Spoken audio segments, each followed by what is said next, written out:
Okay. Good morning, everyone. Hope you are all safe and keeping well. So we continue our consolidation.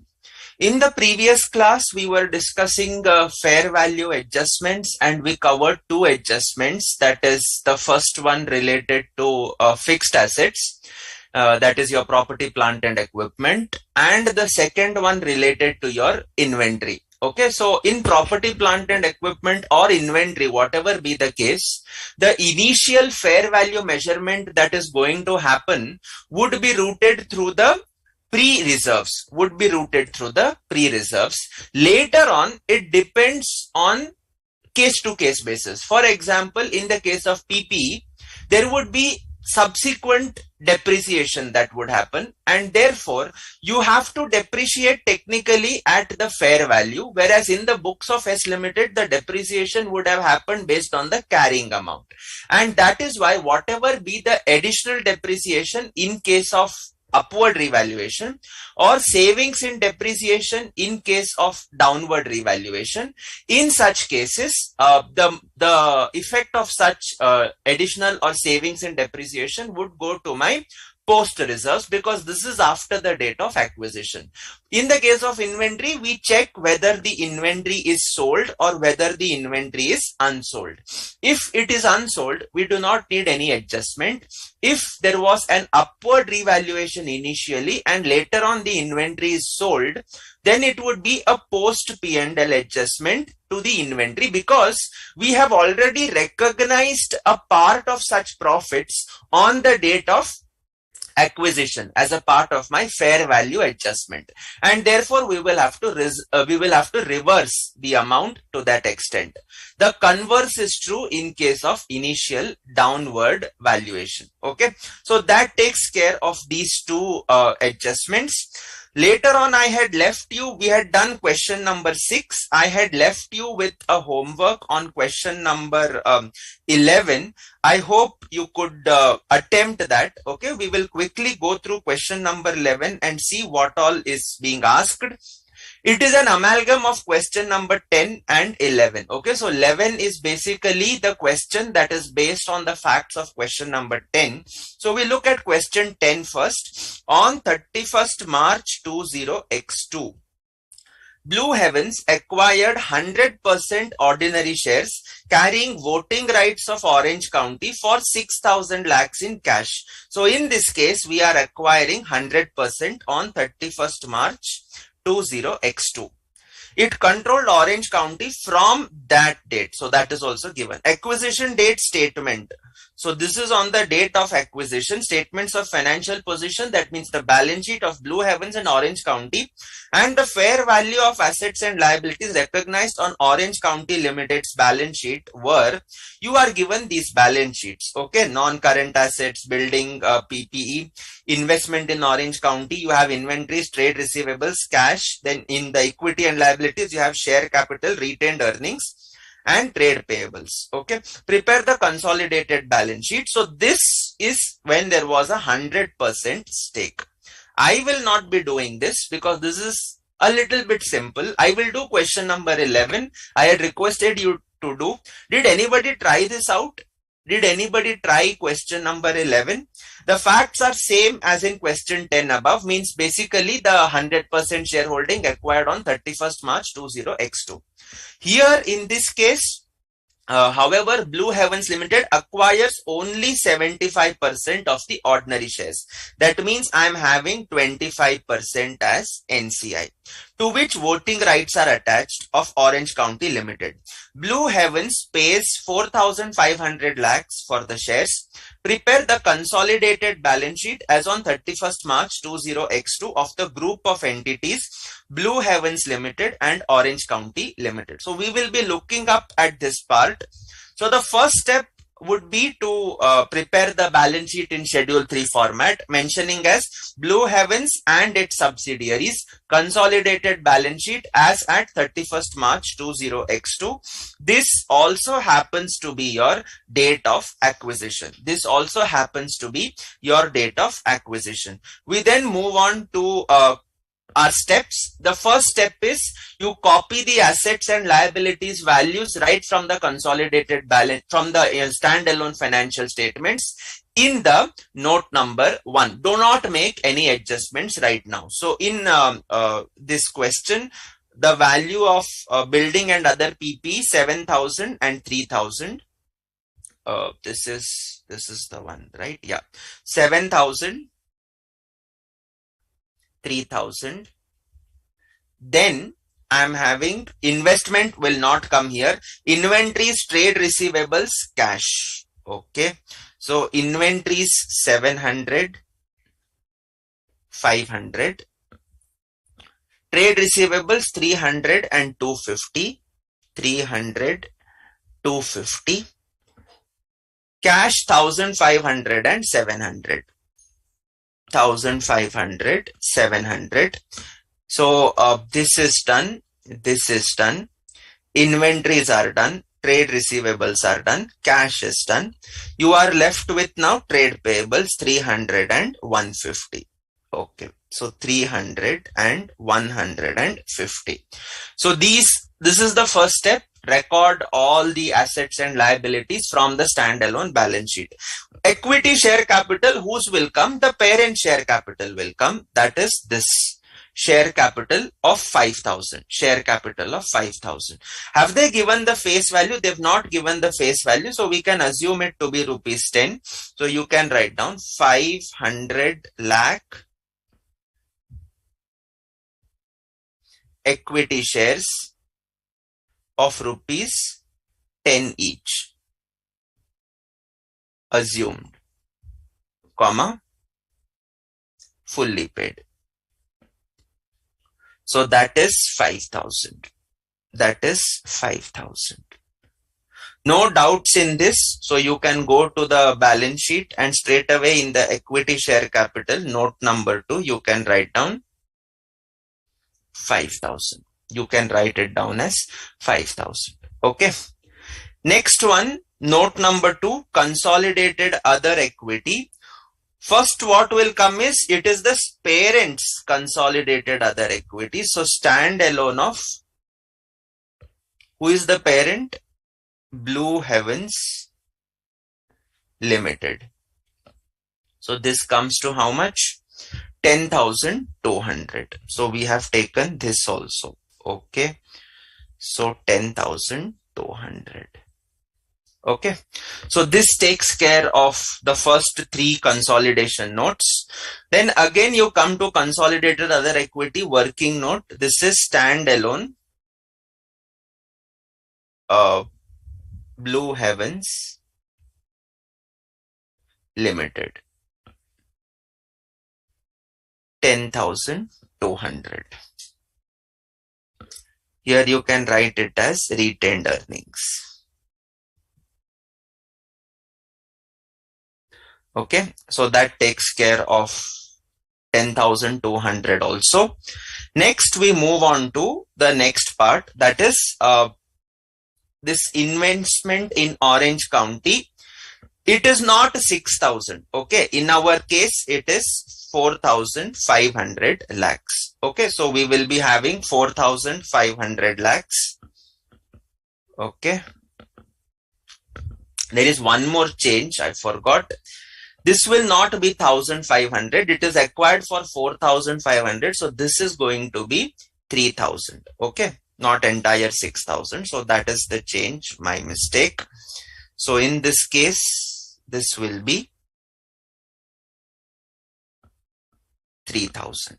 Okay, so those are the changes that we have to make. This will be 4,500. This is going to be 3,000. So that takes care of our question. Okay, so now COC account debit to investment in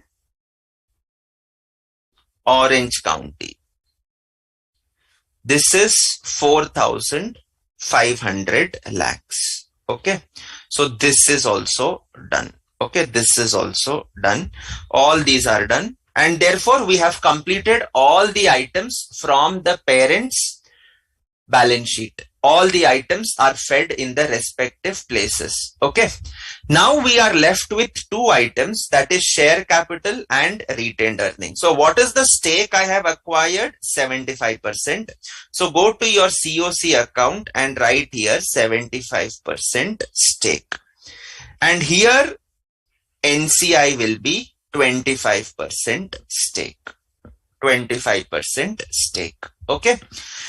Am I given the fair value of the equity shares of the company? No, I am not given the fair value. And therefore, can I follow NCI at fair value? No, I will have to follow proportionate share of net assets because no other option is available. So you will write here proportionate share of net assets. Proportionate share of net assets. Assumed you can write, or it is the only way you can calculate. Okay, it is the only way you can calculate. So that is the reason I'll write it here assume, but there is no other way. So now we do the split of the equity capital of the subsidiary. It is 2000. So 2000 into 75% will go to COC.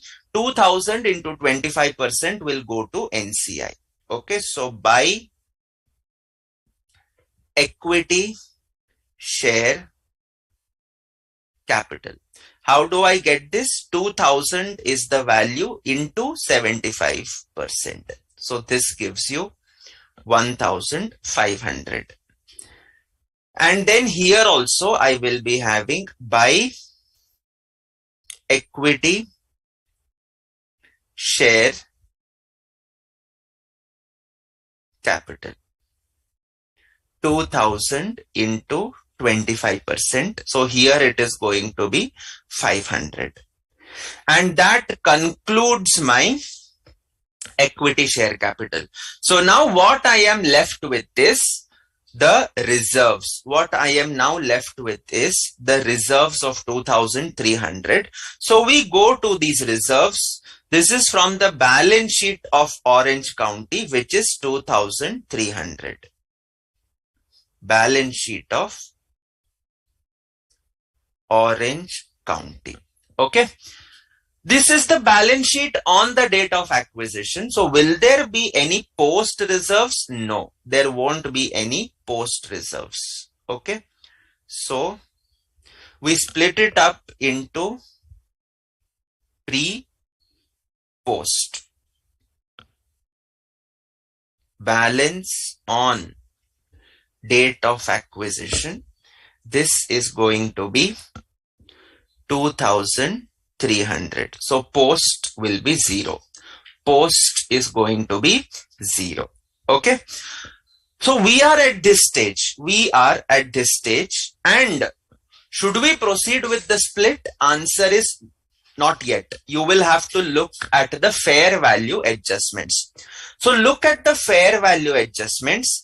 Building and other PPE, the carrying amount is 3000. The fair value is 3300 on the date of acquisition. So do I have to give an effect? Yes.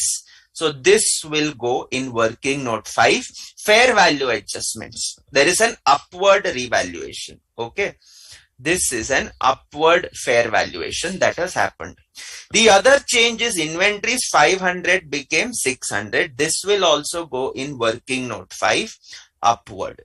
This is also upward revaluation. Trade receivables, no change. Cash, obviously no change. Trade payables also no change. So we will therefore have to give an upward revaluation effect for only two items. One is building and other PPE and the other one is inventories. Acha, will I have any subsequent adjustments? Answer is no. At least not in this case, because in this case, I am preparing the balance sheet on the date of acquisition itself. So no subsequent adjustments, okay. Only the initial adjustment is what is going to come. Okay. So fair value adjustments will be working note 5. You can leave for working note 4 about 6 to 8 lines. Already I have left and proceeded further. So here you can write fair value adjustments, initial adjustments. Initial means what? on the date of acquisition. On the date of acquisition. So what are you going to do? We will do an upward revaluation. So building and other PPE, the carrying amount was 3,000. The fair value was 3,300. So 3,300 minus 3,000. Debit 300. Inventories debit. This is going to be 600 fair value, 500 carrying value. So this is 100. To pre-retained earnings. Sir, do we have to take it to pre-retained earnings? Can we take it to revaluation reserve? You can take it to revaluation reserve. But the thing is, if you take it to a revaluation reserve, you will have to do analysis of another reserve, because now you have created a reval reserve. Ultimately, this is the fair valuation on the date of acquisition, and therefore ultimately it will go in the cost of control account. So it makes no difference whether you take it to reval reserve or whether you take it to retained earnings. It makes no difference. Okay. So therefore 400 is going to be added to my pre-retained earnings. So add fair value adjustments. Fair value adjustments. This I am getting from working note 5. What is the value? Sir, the value is 400. And we'll have to give second effect for each of these. So the second effect will go in note number 1. This goes to note 1. This also goes to note 1, whereas this goes to working note 4. So go to note number 1. Go to note number 1. Here in adjustment column, you will write add 300 in the case of building and other PPE, and in the case of inventories, you will write add 100. So these are your adjustments column. There are no adjustments for trade receivables, cash and trade payables. It is going to be exactly the same. So with this, let us now proceed to total this up, 2,700. That's it. No further adjustments. So we shall split it between the parent and the NCI. So who is the parent? Blue Heavens is the parent. Limited and NCI. What is the shareholding? 75% and 25%. So 2,700 into 75%. That gives you 2,025. And this is 675. Where will this go? These are pre-reserves. So it will be eliminated against the investment. So this goes in COC account, that is working note 2 COC account, whereas this is the share of NCI, working note 3 NCI account. Okay, so this is where the items will go. Post is 0, so no adjustment for that. So go to your COC account and there you can write down by pre-retained earnings into bracket working note 4. So this is 2025. Go to NCI by pre-retained earnings, working note 4, 675. And that kind of completes all our adjustments. We have done this also. We have also considered the fair value adjustments. So all my adjustments are done. We now proceed to balance the COC account, total up the NCI, and then complete the working notes. Post in your respective notes, total up whatever notes are there and take it to the consolidated balance sheet. The balance sheet should tally. Okay. So now let us just take up the total of the cost of control account. This is 4,500, 4,500. So where is my balancing figure? 4,500, 1,500, 2025. So I am left with 975. This happens to be goodwill. This happens to be goodwill. Okay. So working note 2, I'm getting my goodwill. So you can go to the balance sheet. Working note 2, I'm getting a goodwill value of 975 rupees. Okay. So that takes care of goodwill. We then proceed to working note 3. Total this up. I'm getting 1,175. 1,175. This itself is the balance that is carried forward. This itself is the balance that is carried forward. To balance carried down, 1,175. NCI is not at fair value. Okay. You want to see the reserves calculation, Sairam? There it is. Sir, every pre-acquired reserves. Yes, in this case, there is only one reserve, that is retained earnings. We are given to prepare the balance sheet on the date of acquisition, Arpita. Okay, so that is why it becomes a pre-reserve. There are no other reserves in this. Okay, there are no other reserves in this. We will come to another question where 3-4 reserves are there. Okay, so there also you can see that the workings are of a similar nature. Okay.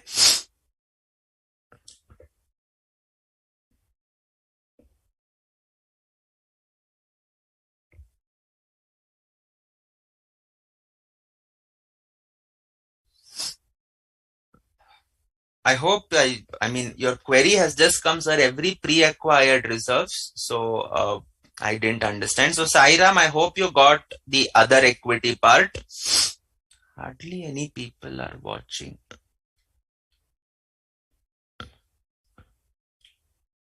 Noted down, Sairam? Are we able to understand first?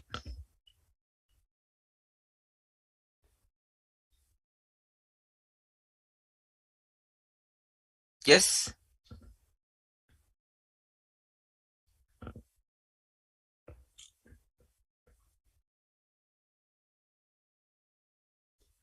Done. Okay, great. So then this is the goodwill. This is NCI 1,175. So take it to the balance sheet. So in your balance sheet, you would be having NCI.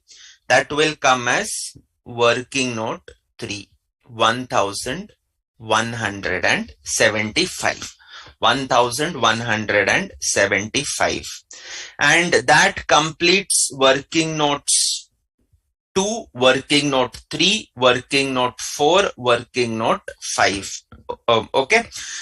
It is on the date of acquisition. So add post acquisition profits. Orange County. This is the subsidiaries profits that get added, which in our case is 0 because this is on the date of acquisition. So this is 10,200. And that will go to note number 1. That will go to note number 1. Okay. That's it. 10,200. No other adjustments.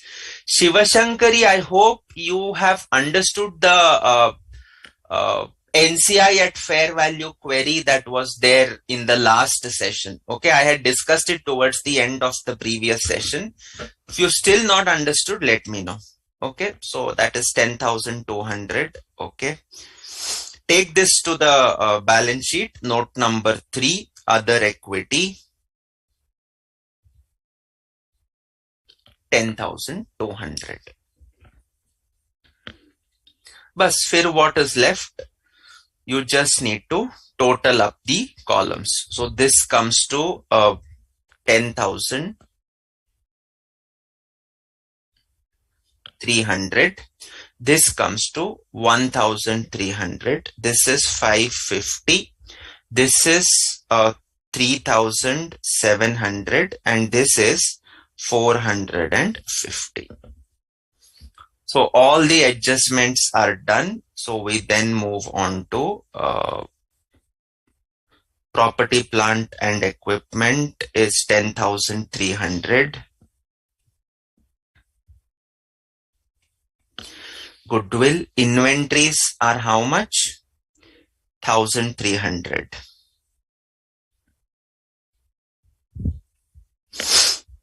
Trade receivables 550. Cash and cash equivalents 3,700. So total this up 10,300, 975, 1,300, 550, 3,700. So this comes to 16,825. Trade payables total is 450. And when you now total 15,200, 1,175, 450, 16,825. So that completes your consolidated balance sheet. Okay.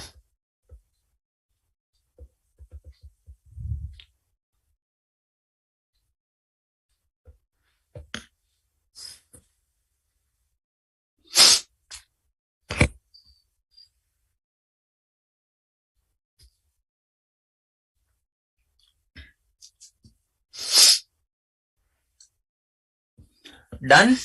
Anybody has any doubts in question number 11? Did any of you try it? Arpita, Sairam, Shivashankari, Vidula, if you're watching, Sheena Jain, if you're watching.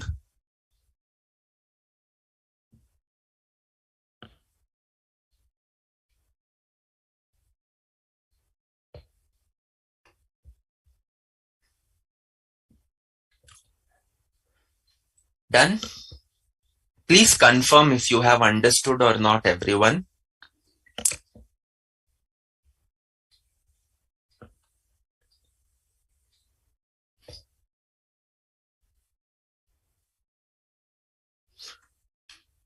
Okay. Good. So if you got the answer, very well. If you were stuck up somewhere, I hope your issues are sorted out. Everyone followed? Sairam, Shivashankari understood. Ravi is also confirmed. Sairam has also confirmed. He's mentioning he has solved. Okay, question 4 and 5. Good. Ravi has also confirmed. Okay, fine. So that takes care of this question. Okay. We then move on. So we have done question 11. Acha, question 10, if you have to do, the change that will happen is there won't be any NCI account. Okay. Your cash will be 1,500. Your investment will become 6,000. So that is the only change. Rest all steps, everything will be the same. Only thing is there will not be any NCI. Okay, so I hope you can now try question number 10 by yourself. I am leaving this part for homework. You should be able to do it. Okay, it is easier than question number 11. Okay, so please try it out. This is from your test your knowledge section. Okay, so please try it out. All right. Coming to question 12. Facts are same as in question 10 and 11. So we have taken 11. So in 11, the investment is worth 4,500 and so on and so forth. Okay. Blue Heavens acquires 75% of Orange County Limited and pays 4,500 lakhs for the shares. The same fact pattern of question 11.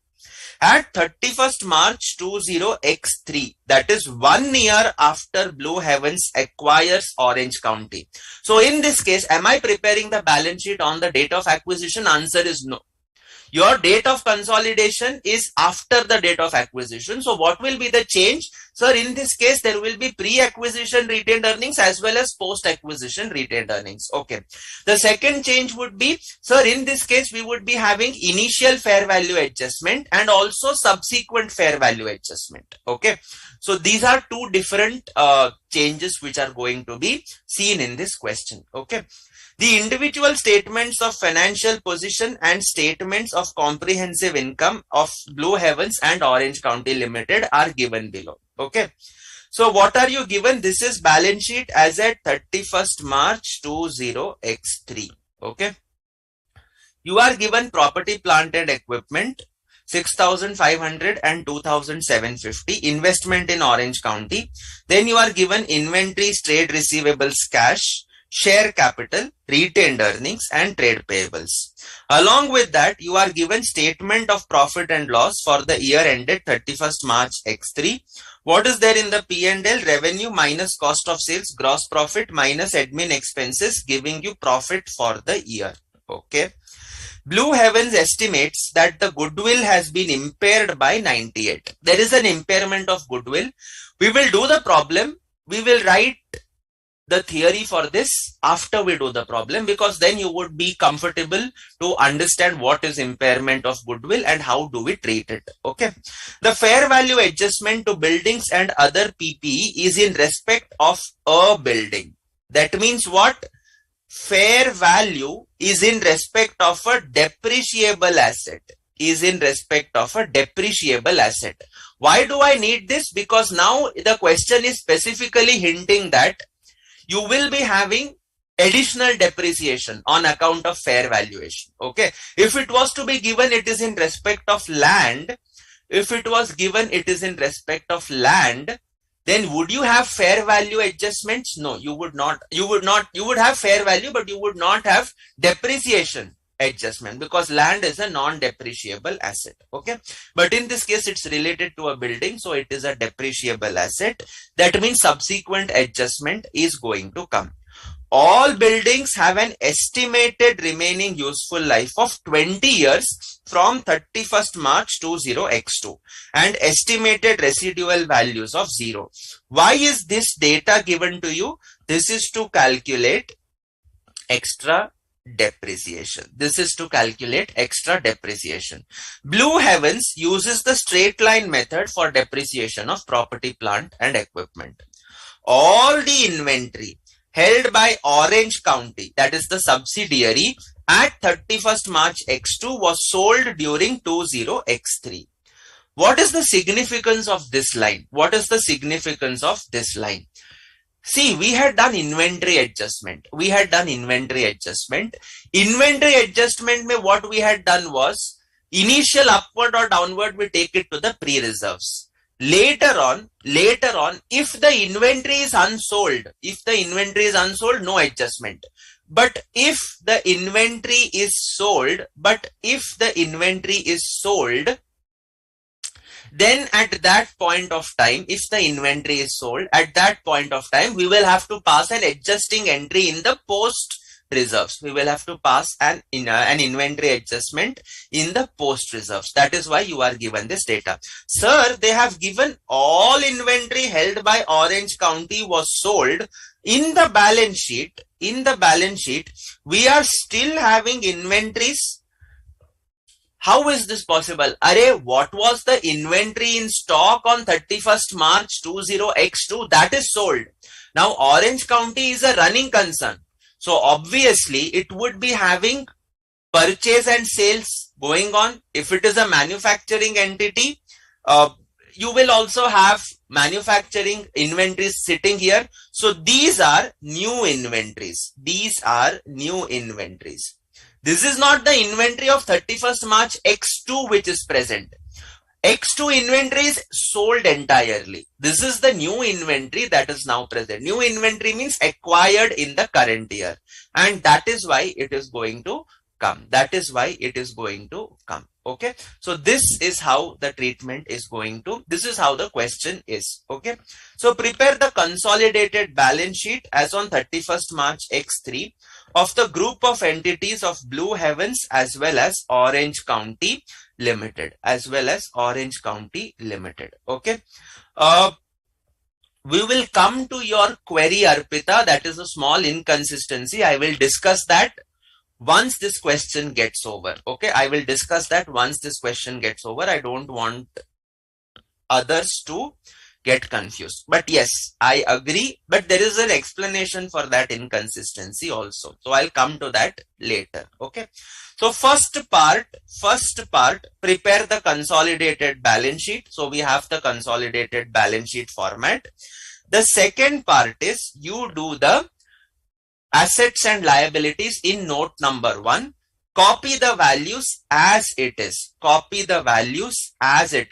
the balance sheet, and do not give any adjustment effect. Right now. Okay. So building and other PPE, I'll be taking these two, 6,500 and 2,750. 6,500, 2,750. Next one, inventories, 800 and 550. Okay. So this is 800 and 550. Next one is 380 and 300 trade receivables. So 380, 300. Cash and cash equivalents is 4170, 1420. 4170, 1420. Next one, exclude share capital, retained earnings, investment in subsidiary, all other assets and liabilities. So 350 and 170. 350, 170.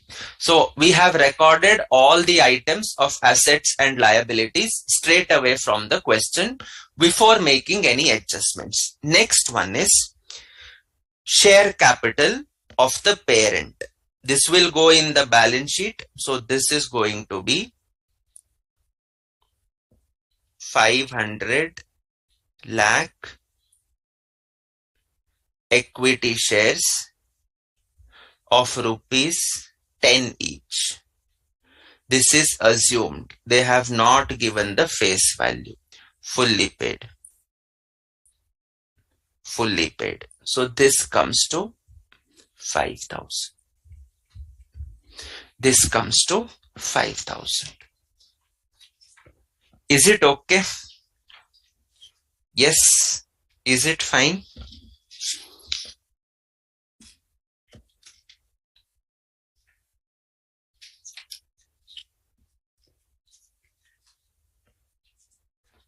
Yes. So that takes care of this 5,000. You can directly punch in note number 2. Equity share capital is 5,000. Okay.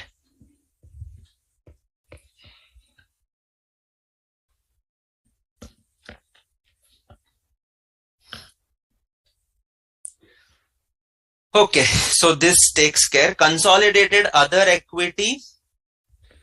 I am having only one item, that is retained earnings. But don't feed anything here. This will come from working note 1. Don't write any amount. This will come from working note 1. Okay. Next one. Working note 1. Consolidated other equity. Retained earnings.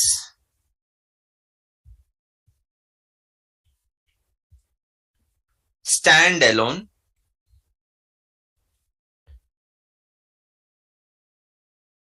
Blue Heavens Limited. That is how much? 11,000. That is 11,000. Okay. So we have taken this.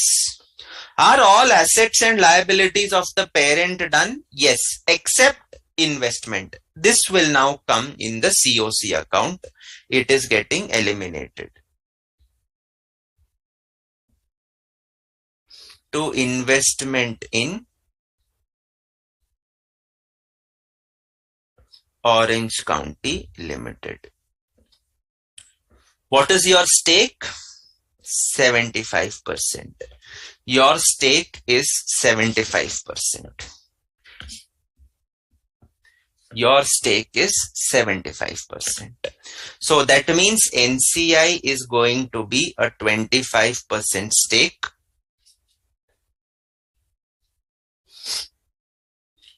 And what are we going to follow?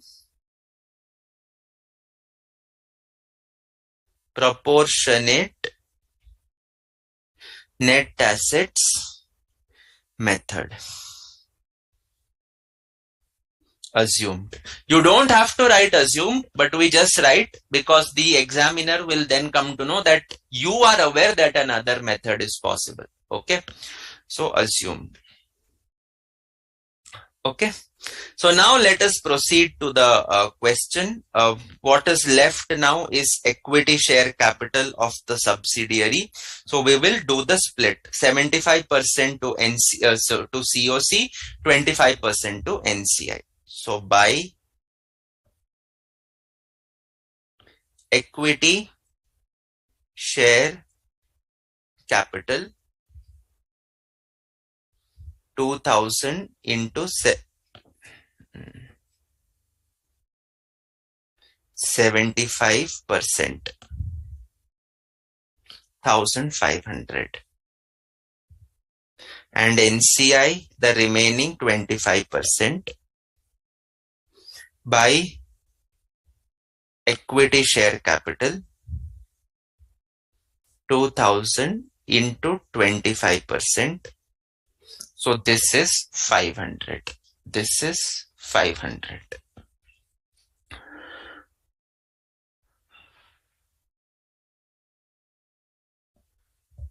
Okay, so share capital is done.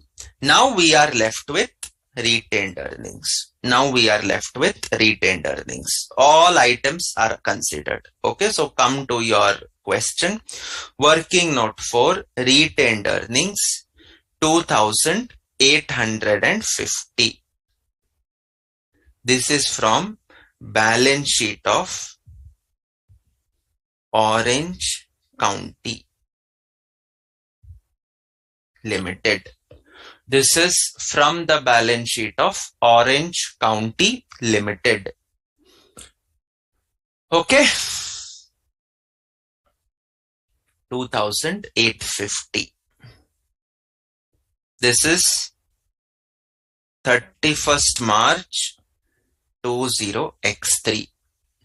31st March 20x3. All right. So we split this up.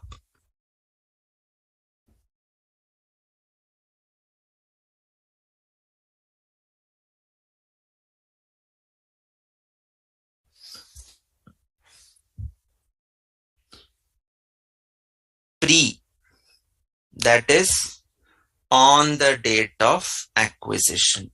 Post, balance on 31st March 20x2. This is 2300.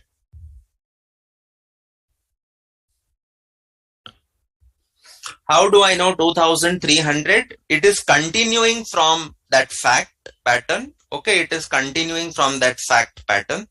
So I had 2300 here. Okay, and I am also having profit for the year 550.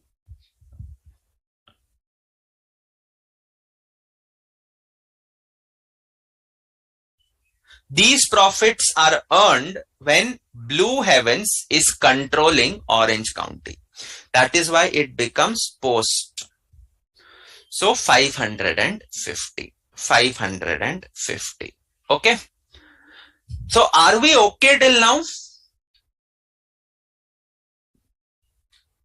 Are we clear till now?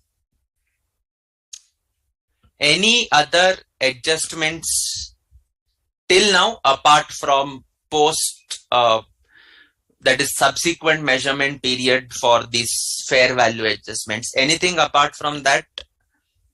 I don't think so. Okay, so we have taken all the items.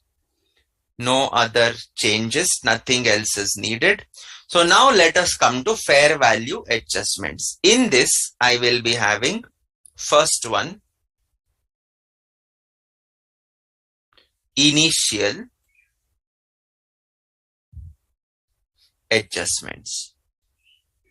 Initial adjustments means on the date of acquisition. Okay.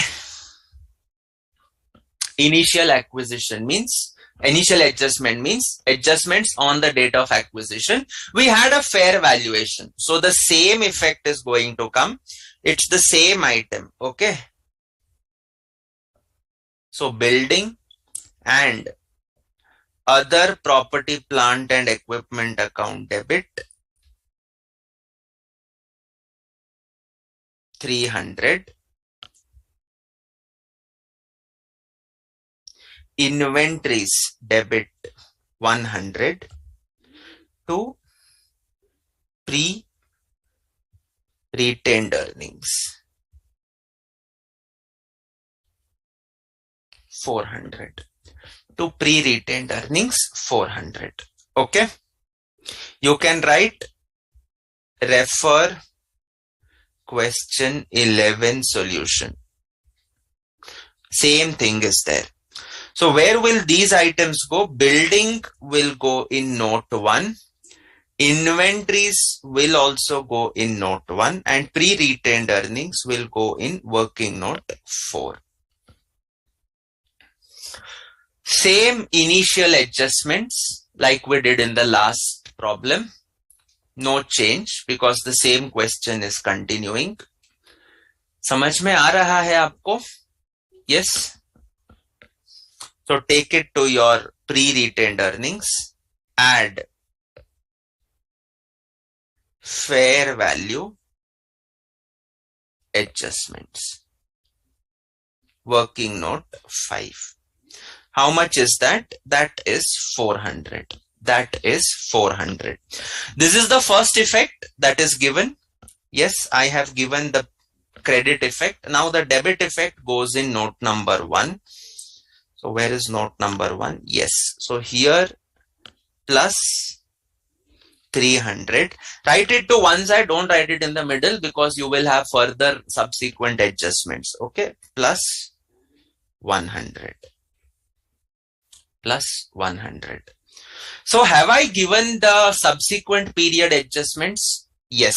I have given effect to, initial period adjustments I have given effect to. Okay. Now, will I have subsequent adjustments? Yes. So, second one will be subsequent adjustments.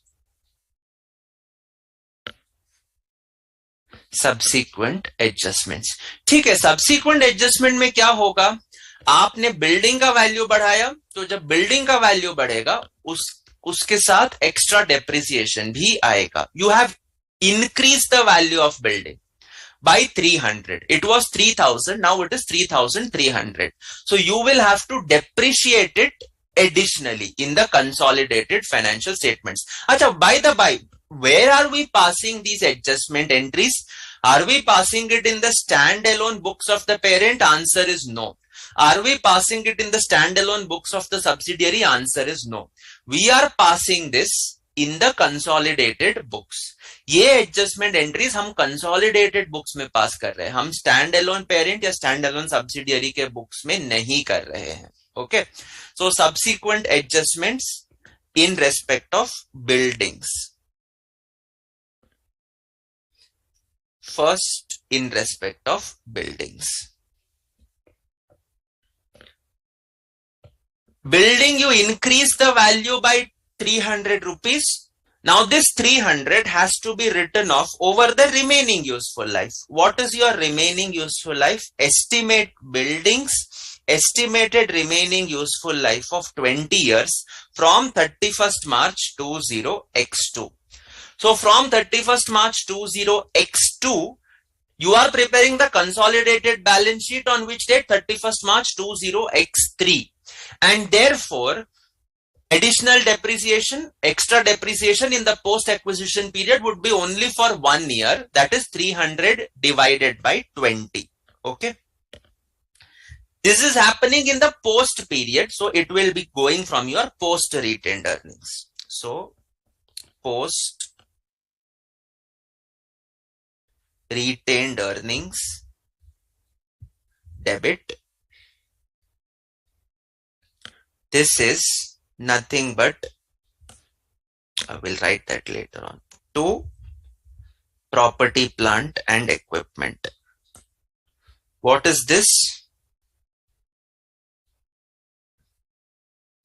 Additional depreciation for 20x2 x3.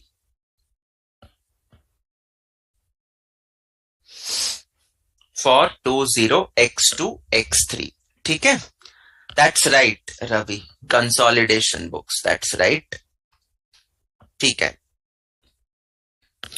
How did I calculate? 300 into 1 divided by 20.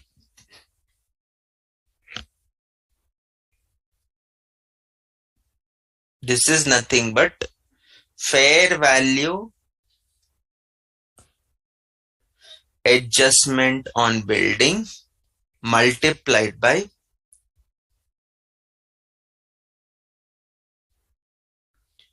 period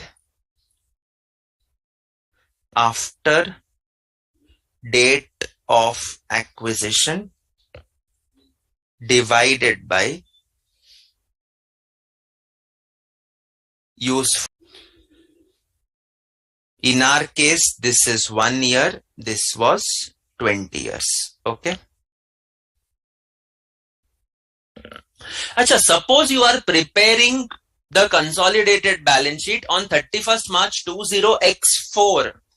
You are given the balance sheet on, you are given the data on the date of acquisition, that is 31st March 20x2. And you are directly given the balance sheets of the standalone balance sheet on 31st March 20x4, that is after 2 years. So what is going to come? 300 multiplied by 2 divided by 20. If you are preparing after 5 years, it will be 300 into 5 divided by 20. Okay. So you can write here, this is important because you generally tend to take depreciation on an annual basis. वो नहीं लेना है अपने को. आप annual basis पे नहीं लोगे. आप total time period. आप देखो date of acquisition till the date of consolidation. What is the time period? The additional depreciation will be for that time period. Okay. Since only 1 year has passed since acquisition, comma, additional depreciation is computed for only 1 year. If more than 1 year had passed, comma, take the number of years from date of acquisition to date of consolidation. Okay, from date of acquisition, that's right, Ravi, sahi hai. 3000 into 2 by 20 lenge. Okay, absolutely right. So, Sairam, Shivashankari, Arpita, are you guys following? Yes. Are we following? अपने को समझ में आ रहा है? Are we following? Take the number of years that have passed after the date of acquisition. You are preparing the balance sheet. Okay, this is not an annual P&L that you are preparing. Okay.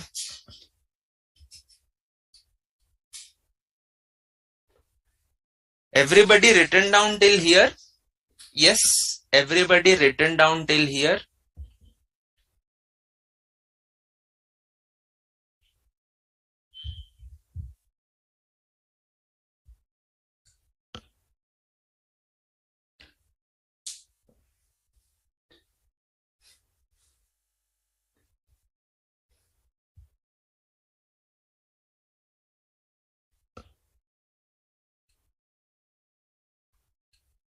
Done? Yes.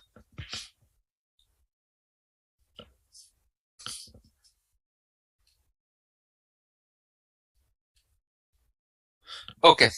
Uh, 1 second. Okay. This is something extra. Okay. This is Arpita's question that she had asked. I mentioned there is some inconsistency. So look at this. Look at the data given in the question. On the date of acquisition, this is 3000. Building and other PPE. So building and other PPE is 3000. Okay. Now, what Arpita is saying is remaining useful life is 20 years. Therefore, depreciation for 20x2x3 should be 3000 divided by 20. This should come to 150. That's right, 3000 divided by 20. And therefore, what is Arpita's contention is my carrying amount on 31st March 20x3 should be 3000 minus 150. It should be 2850. She is asking in the question, this is 2750. So her doubt is, why is there such an inconsistency? Why is there such an inconsistency? Okay. So this is, many of us will also go to the point of saying that question is wrong. Okay. None of you have said so far, but many of you may even go and say that institute's question is incorrect. Well, what I am given in the question is remaining useful life of what? Remaining useful life of what? I am given the remaining useful life of building. I am given the remaining useful life of building. Okay. Look at the question. It is building and others. And even in this case, it is building and other PP. So will I have only building in this property, plant and equipment? Answer is no. You could have computers, you could have motor cars, you could have machinery, you could have n number of things whose useful life is probably much less than 20 years. Computer hoga, it could be 3 years. It could be equipment, it could be 8 years. It could be 10 years. Okay. And therefore, those items are also getting depreciated. Yes or no? And it is possible that those items are depreciated at a higher amount. And that is why the depreciation that has been charged is 250. We started up with 3000. It is 2750. We did this 250 because this includes building plus other PPE. I respect your sentiments by saying that building should be 3000 divided by 20, that is 150. Why extra 100? It may pertain to something else, no? It may pertain to some other assets, and therefore we are considering that 100 to be pertaining to the other assets. Okay, so this is the first point. That is why a higher depreciation of 100 is seen, which is okay. That is the first point. Second point is, now please pay attention. The second point is, if there truly were to be an inconsistency, suppose now in this case there is no inconsistency, though apparently initially prima facie it appears that there is an inconsistency, but there is not. Suppose there is actually an inconsistency. There is actually an inconsistency. What do?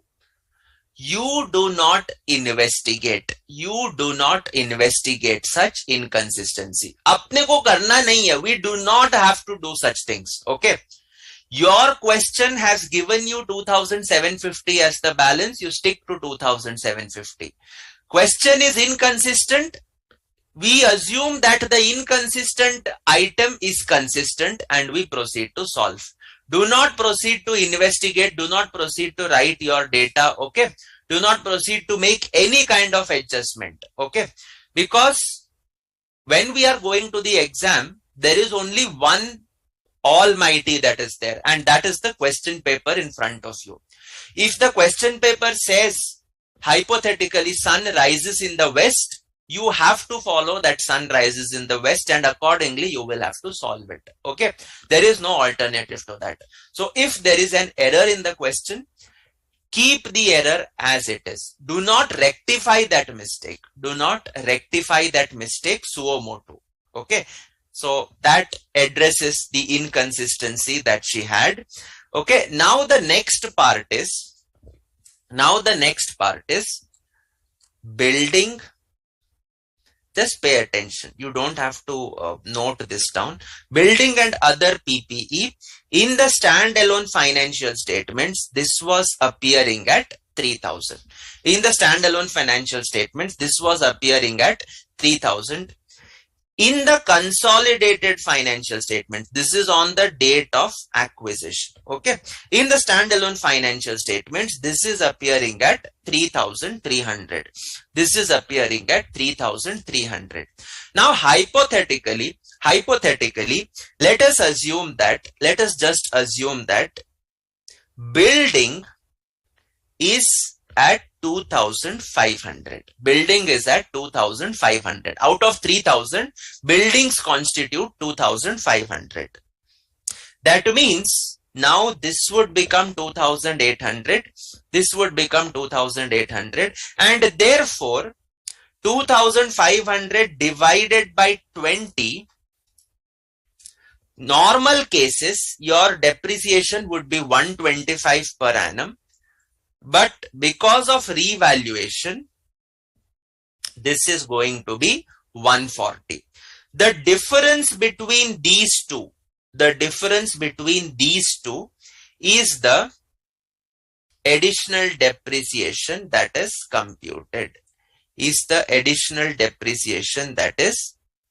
computed. Okay, and we are giving effect only for this additional depreciation. I do not care what is the depreciation on the balance assets of 500.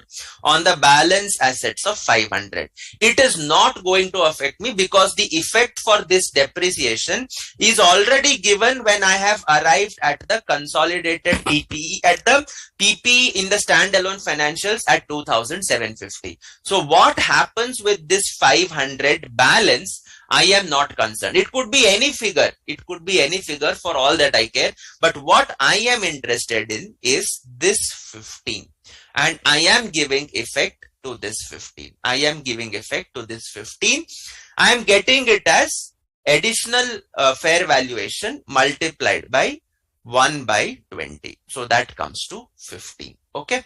So is it clear? So we shall just write a brief point for this and then we shall continue. Okay. So below this adjustment only you can write this point. What I am now giving. Okay. This is not to be written in the exam. This is just for your reference.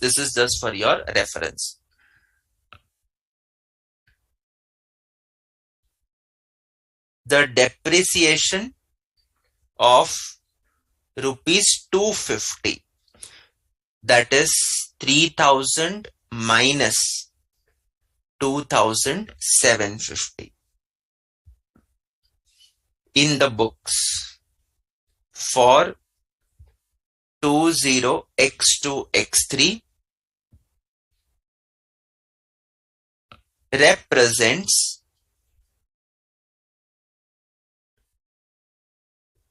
the depreciation charge on both building and other PPE. You can underline the words other PPE.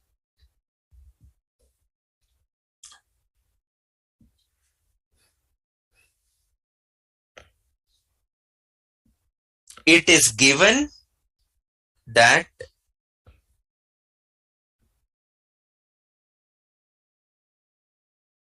building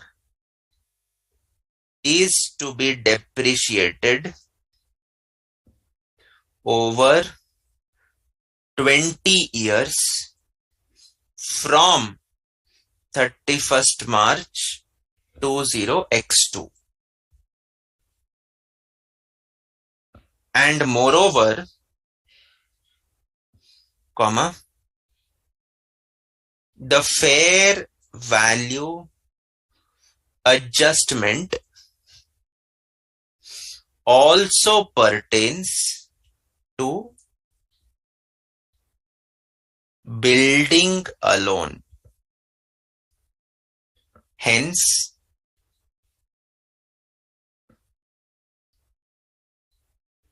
whatever is the depreciation of building charged in the stand-alone financials of Orange County Limited, comma, the same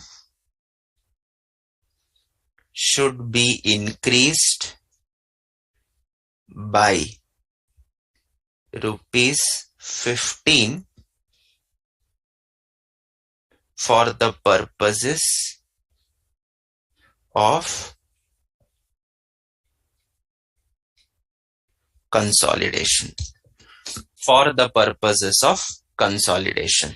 Is it okay? Yes. Is it fine? Arpita, your doubt is now addressed? Yes. जितना भी charge किया होगा अपने को मतलब नहीं, अपने को सिर्फ ये देखना है कि वो जितना भी चार्ज किया है हम उसे 15 से इंक्रीज करेंगे. We are going to increase that depreciation by 15 for the purposes of consolidation. For the purposes of consolidation.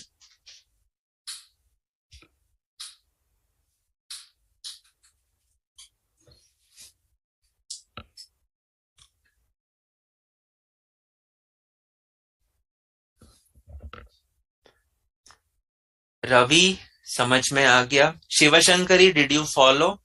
Arpita, did you follow? Sai Ram, did you follow?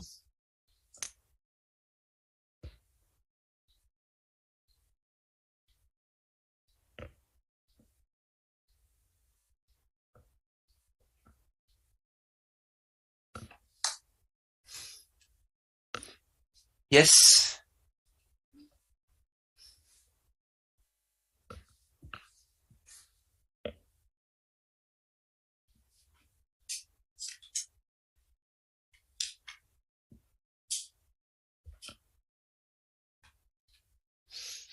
Please confirm.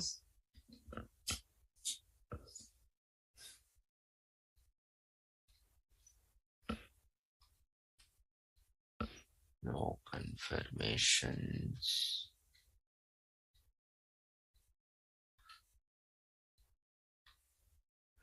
Here it is assumed that depreciation for the value before fair value adjustment is done. Yes, in fact, you don't have to assume that beta, it's already done, because see, this is 2,750, whereas opening value was 3,000. So how 3,000 became 2,750 is because of depreciation only. They have not given any sale, etc. Okay.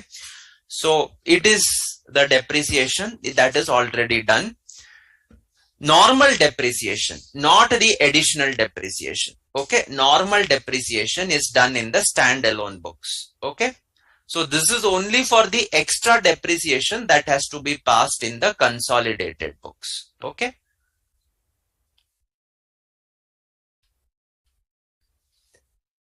Arpita, Ravi.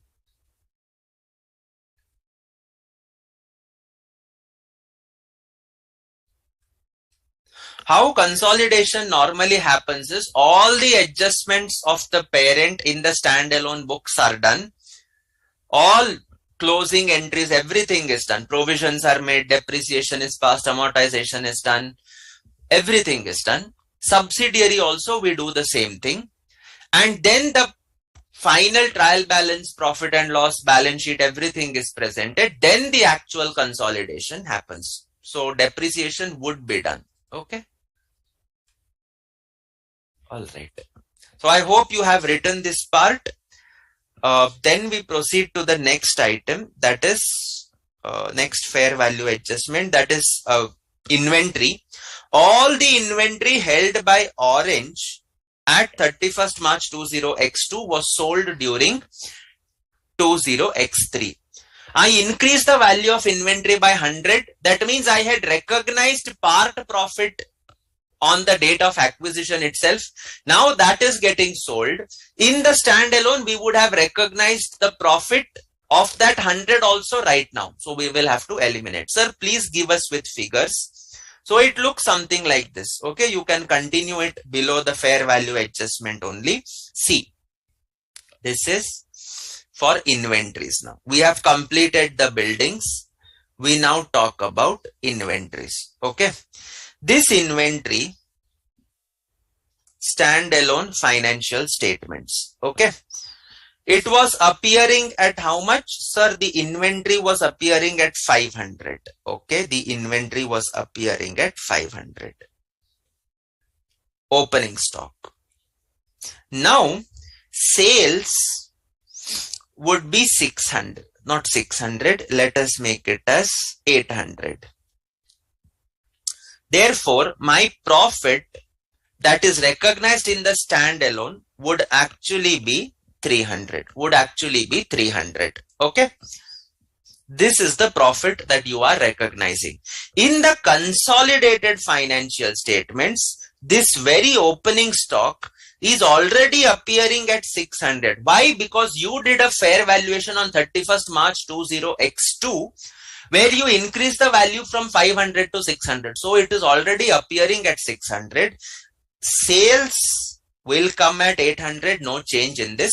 So the profit as per the consolidated profit and loss should be 200.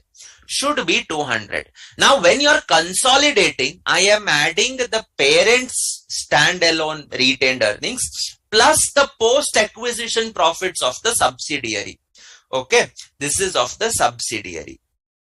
Post-acquisition profits. Now, post-acquisition profit is 300. So, will I consolidate entire 300 into 75%? Answer is no. आप नहीं कर सकते. You cannot recognize 300 into 75% because out of 300, already 100 is recorded. Sir, when did I record? On the date of acquisition. Why did I record? Because I did a fair value adjustment.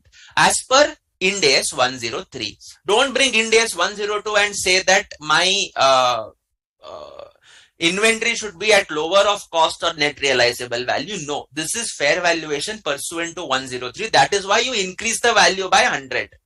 And therefore, if I am consolidating this 300 worth of profit, that is incorrect. So I will have to reduce 100 from here. Make it 200 first and then allocate it between the parent and the NCI. Now this profit of 200 is what is comparable with this 200. Otherwise, if I take 300 and do the allocation, I will go wrong. Is it okay? Yes. So therefore, you will have to do the adjustment entry. So you can just note this down here. Okay. The adjustment entry is going to be post retained earnings debit to inventories. 100. Where will this item go? Acha, here we had not written. This is 15. This is 15. This goes in working note 4. This goes in note 1. The same thing here also for inventories. This goes to working note 4. This goes to note number 1. This goes to note number 1. Okay. Post retained earnings to inventory. Do you need a note for this 100 or can I skip and proceed further? Do you need a note for this 100 or can I skip and proceed further? Basically, the note is, why am I adjusting this 100? Because profit on this 100 was already recognized on the date of acquisition. Okay, so that is the reason we have this 100 rupees adjustment. Do you need this note? Or can we skip it? Or do you need it in brief? Please respond.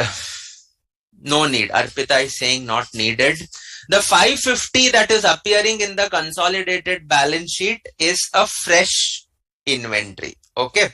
Don't get confused. This is new inventory. Has nothing to do with that 500 and 600. Okay. It has nothing to do. This is an entirely new inventory made out of current year's purchases. Okay. So don't get confused with this 500. No adjustments needed. So let us then, no notes and all needed. So let us then proceed. Unanimous answer, no need. Nobody answered apart from Arpita. So that is fine. So let us then proceed to give effect to this post retained earnings working note 4. So write down here less additional depreciation. Additional depreciation. This is 15. Less change in cost of goods sold. This is the inventory adjustment. This is the inventory adjustment. 100. Okay. And give the second effect. The second effect goes to this part. Minus 15 minus 100. Minus 15 minus 100. Okay. That takes care of all my adjustments. So now let us add this up. 2700 and this is 550, 450 minus 15. This is 435. And now split this. Now you split this.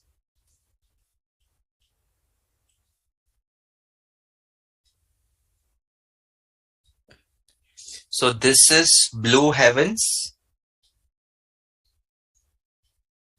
And this is NCI. The same goes this side also.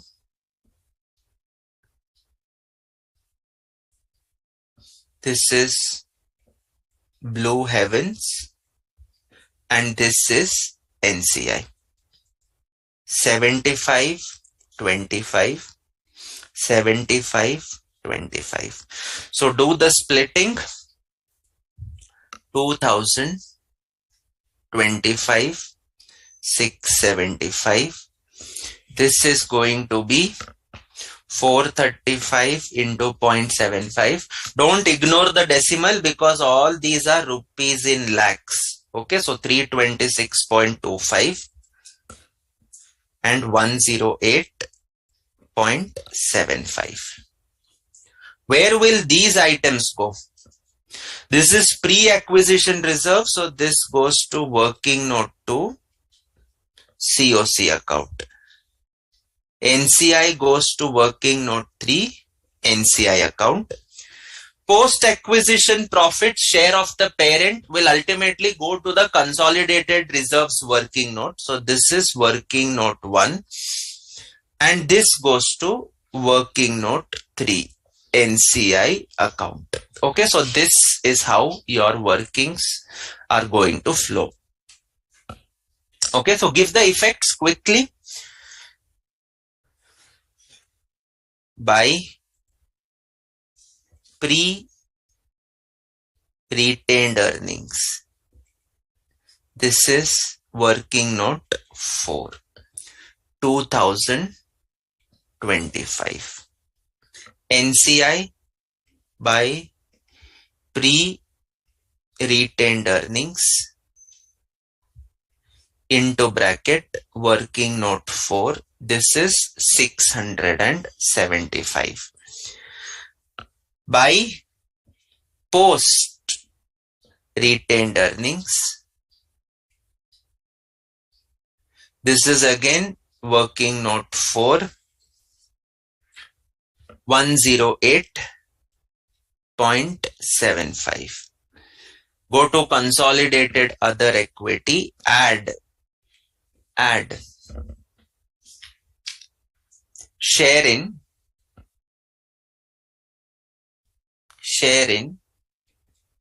post profits. Of whom? Orange County. This is 326.25. 326.25. Okay, so given effect to all this, fair value adjustments continued. We have done that. Okay, and now we come to the last adjustment, that is impairment of goodwill. All these items are done. So now the last part is impairment of goodwill. Impairment of goodwill. Okay. So now you tell me,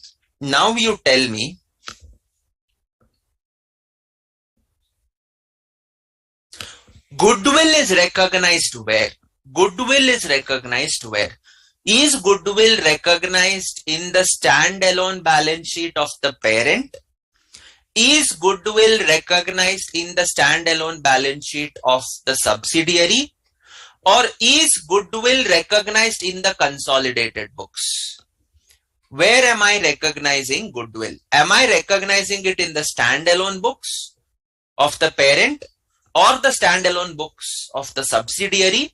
Or am I recognizing it in the consolidated books? Am I recognizing it in the consolidated books? Sir, we are recognizing it in the consolidated books. That means one thing is clear.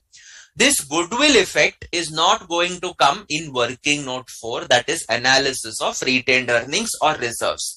Why? Because we analyze the reserves of the subsidiary, and impairment is not happening in the subsidiary because goodwill is not there in the subsidiary in the first place, and therefore it will not come in working note 4. When I bring forward the balance of the retained earnings of the parent ka retained earnings, when I bring forward in working note 1, do I need to have goodwill impairment in this figure of 11,000? Answer is no, because in this figure of 11,000 it is relating to Blue Heavens, which has not recorded the goodwill in the first place, and therefore this 11,000 I will not adjust. Then sir, what are you going to adjust? You are going to ultimately adjust the consolidated balance. Sir, baat to ek hi hui na, you are doing an adjustment, yes.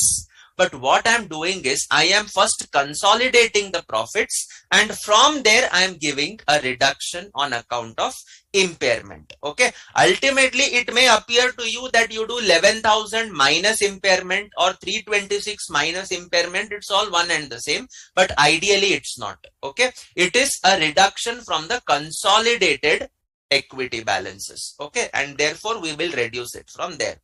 This is the first part.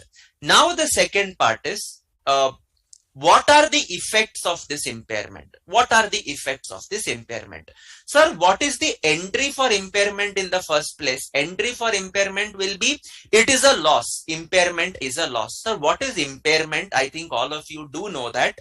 Impairment is nothing but if your recoverable amount is less and the carrying amount is more, you will have to write down the asset, the difference between carrying amount and recoverable amount. If carrying amount is higher and recoverable amount is lower, that difference is known as impairment, which has to be written off. That means it is a reduction in the reserves. It is a reduction in the reserves. Okay. What do we mean by recoverable value? It is higher of two things, that is value in use or fair value less cost to sell. So higher of these two things is my value in use, is my what you can say recoverable amount. I compare it with carrying amount, and if there is impairment, I have to give the effect. So first thing is it's a loss. As a result, my earnings will come down. My retained earnings will go down. So first effect is it will come here less. But sir, we spoke about consolidated balance sheet, consolidated financial statements being like a partnership where the parent also has a share and the NCI also has a share, correct? Both of them have shares. So therefore, this impairment is in the consolidated books, absolutely. So if this impairment is in the consolidated books, then NCI also has to take a share of this impairment, and the answer is wait and pause. Look at the manner in which NCI is calculated.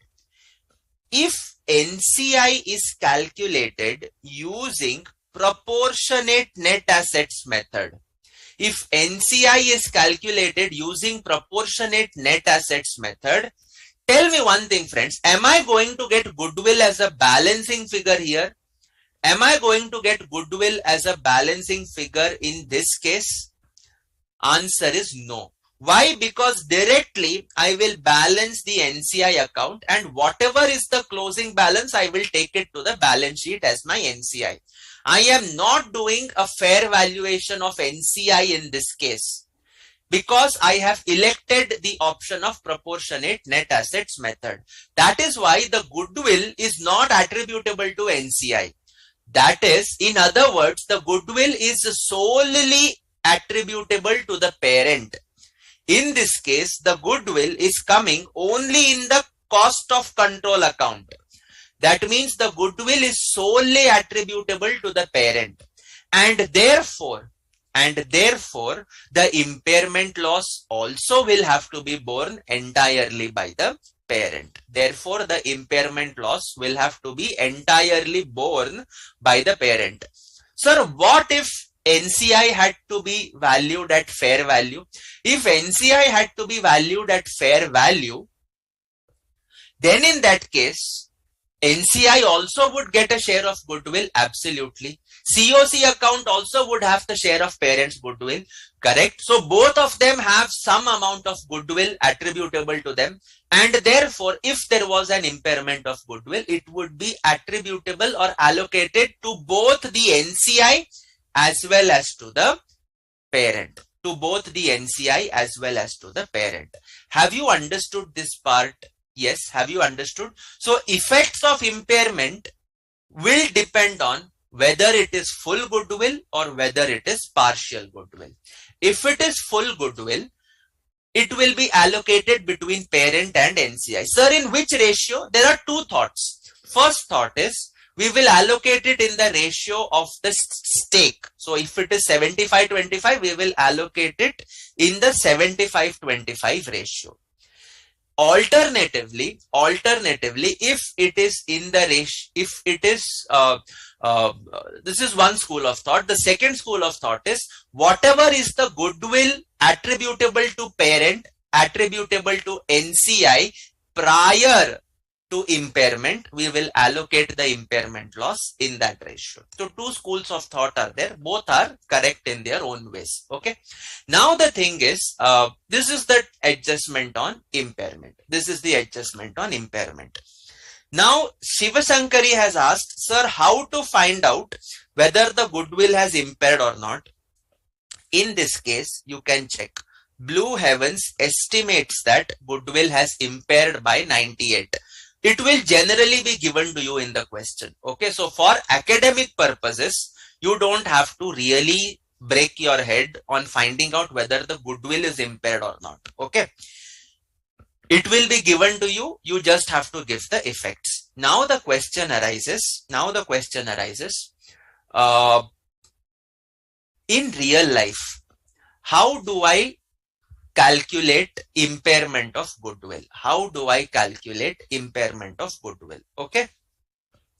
So I'm just discussing this example with you. It's a hypothetical one, but you should be able to relate to it. Okay. So suppose we have Tata Sons Private Limited. This is the holding company. Tata Sons has a subsidiary, IHCL, Indian Hotels Companies Limited. Okay. So IHCL is basically your Taj,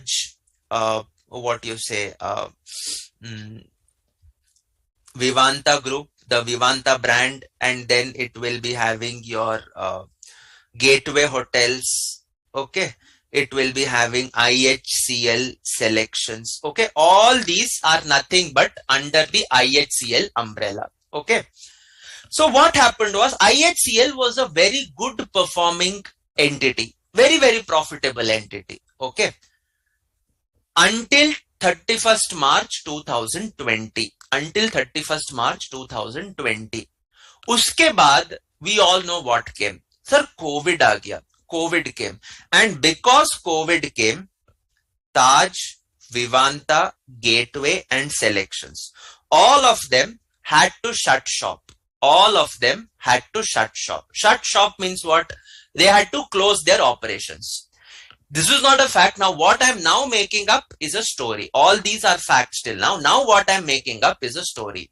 So now when these entities shut shop, what is going to be affected is their cash flows. What is going to be severely affected is their cash flows. And therefore, the value in use will seriously drop. The value in use will seriously drop.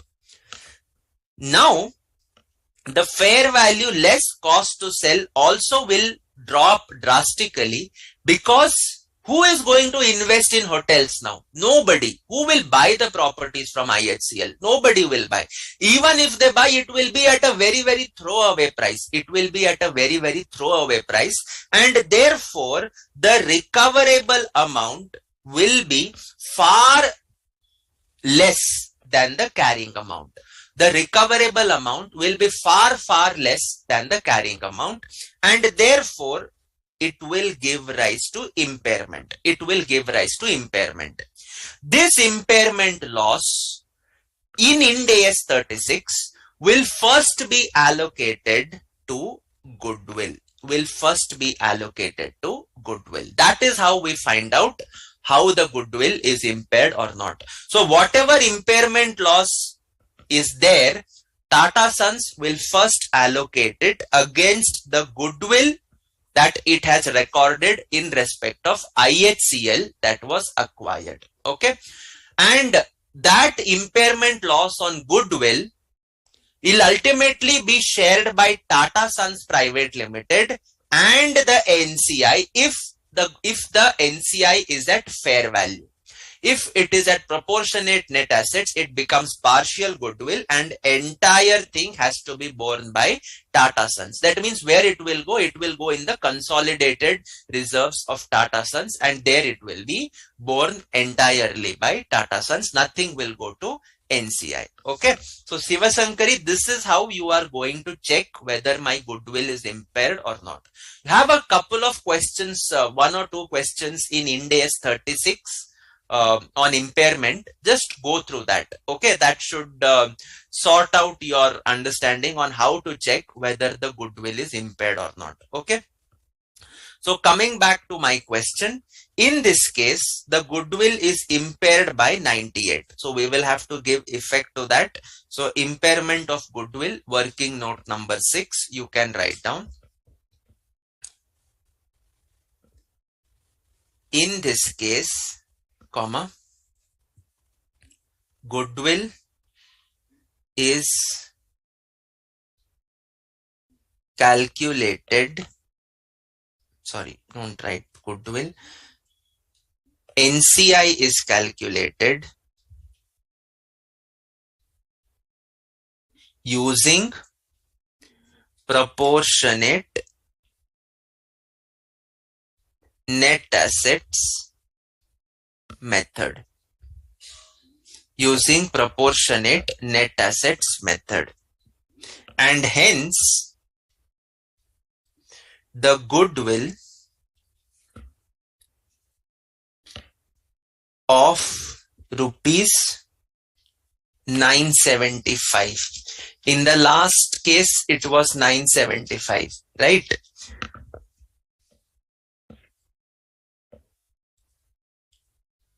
Question 11 solution.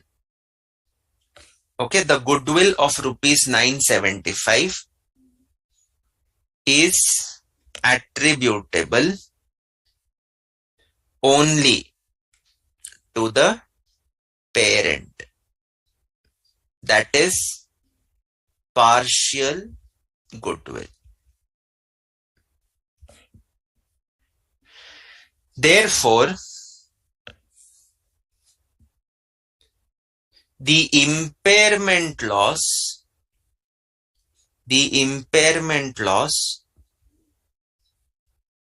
on account of this goodwill is to be borne only by the parent, and NCI will have no share in such impairment loss. So what is the journal entry to be passed? Consolidated P&L account debit 2. Goodwill is getting impaired, so I can take it to goodwill. Alternatively, I can directly take it to cost of control account. So when I balance the COC account, ultimately the goodwill which will come is already after impairment. Okay, so this is 98. This is also 98.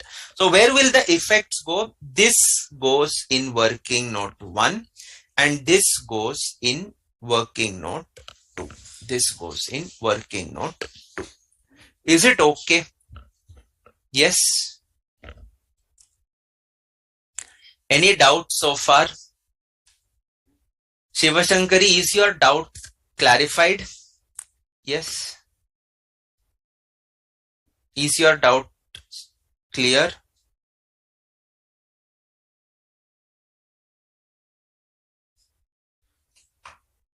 No doubts? Yes. So now give effects, please. So go to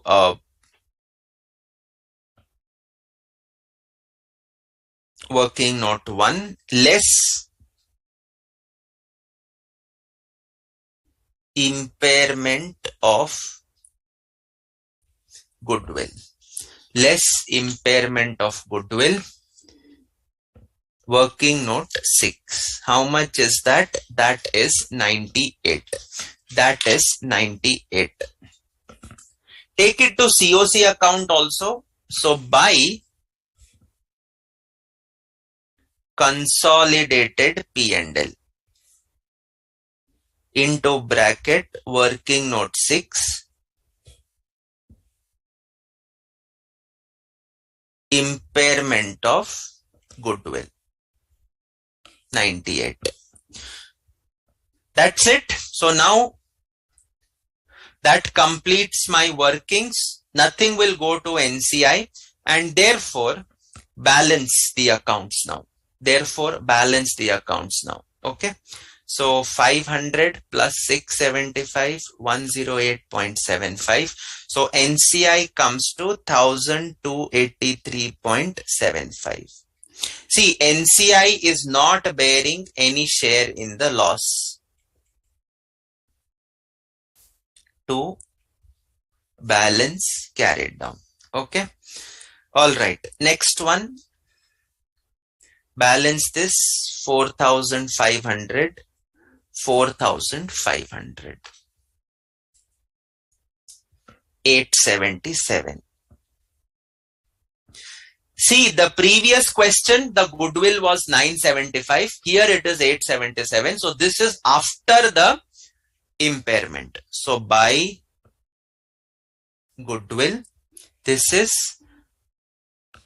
impaired. So don't impair this goodwill further. Okay, ये already impaired हो गया है. Okay, this is already impaired. All right, next one. Given effects to all these items? Yes. So then you total up the consolidated retained earnings. That should be 11,000 minus 98, 326.25. So 11,228.25. Okay. So then this comes to 11,228.25. Then just a matter of formality, 6,500, 2,750, 300 minus 15. So 9,535. This comes to 1,350, 680, 5590 and 520. Okay, so this is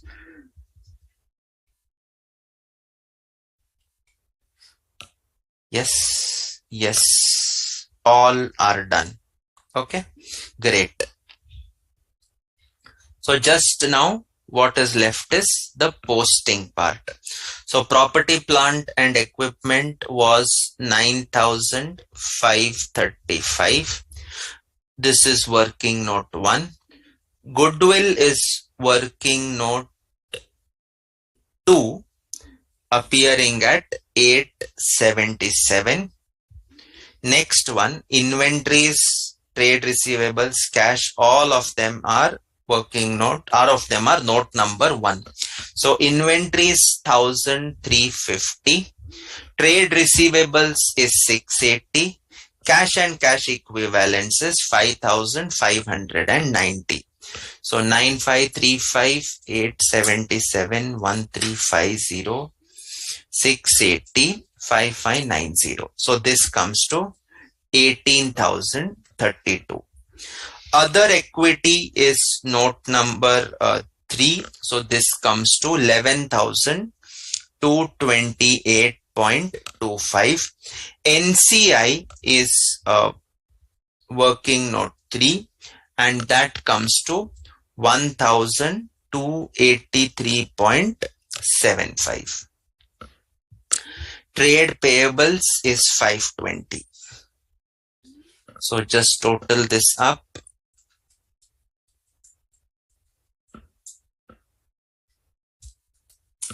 This comes to 18032.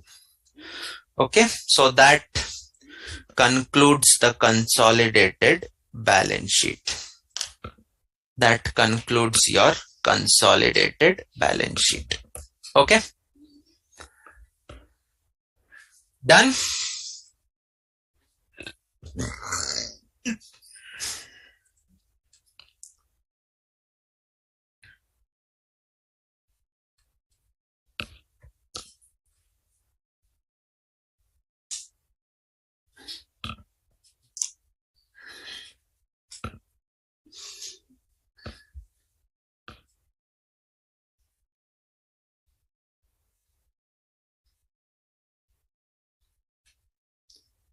Arpita clear so far? Shivashankari, Ravi समझ में आ गया? Sai Ram, did you follow?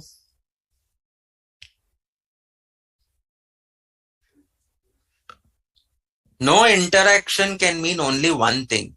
Either you are following everything that I'm saying, or you are following nothing that I'm saying. Okay. Should I choose the second option?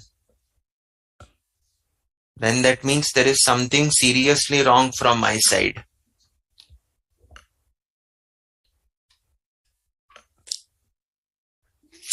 Okay.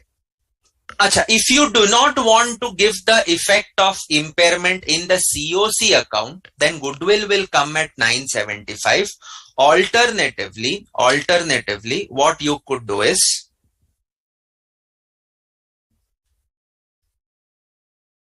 you can reduce it later on. Alternatively, goodwill as on date of acquisition. This is from question 11. It was 975 less impairment 98.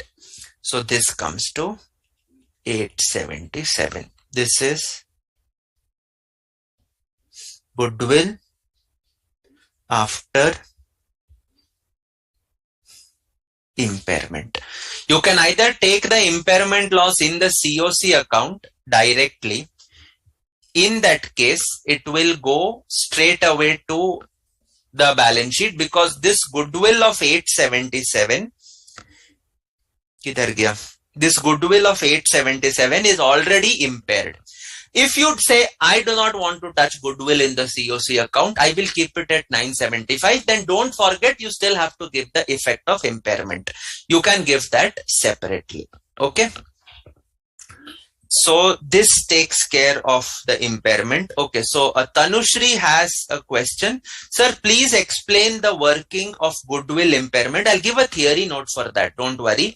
And the subsequent adjustment. Okay, so see, goodwill is impaired. This would be given to you in the question. Okay, this would be given to you in the question.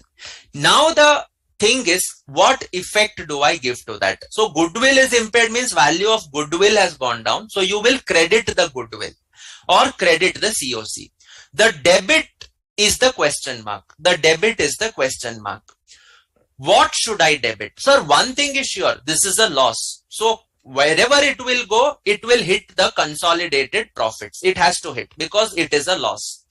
The question is, sir, will this loss be shared by parent and NCI, or will it be borne by the parent only? What is the treatment of this impairment loss? The answer is, it will depend on how are you recognizing the non-controlling interest.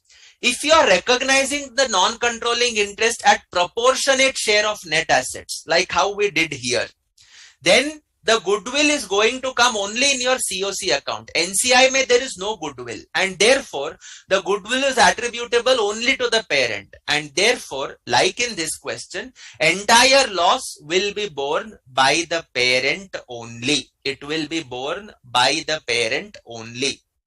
However, if it is full goodwill, like how we did in question number 6, we did full goodwill where NCI is valued at fair value, and therefore you got a balancing figure in the NCI account which was goodwill attributable to NCI, as well as a balancing figure in the COC account which is goodwill attributable to the parent.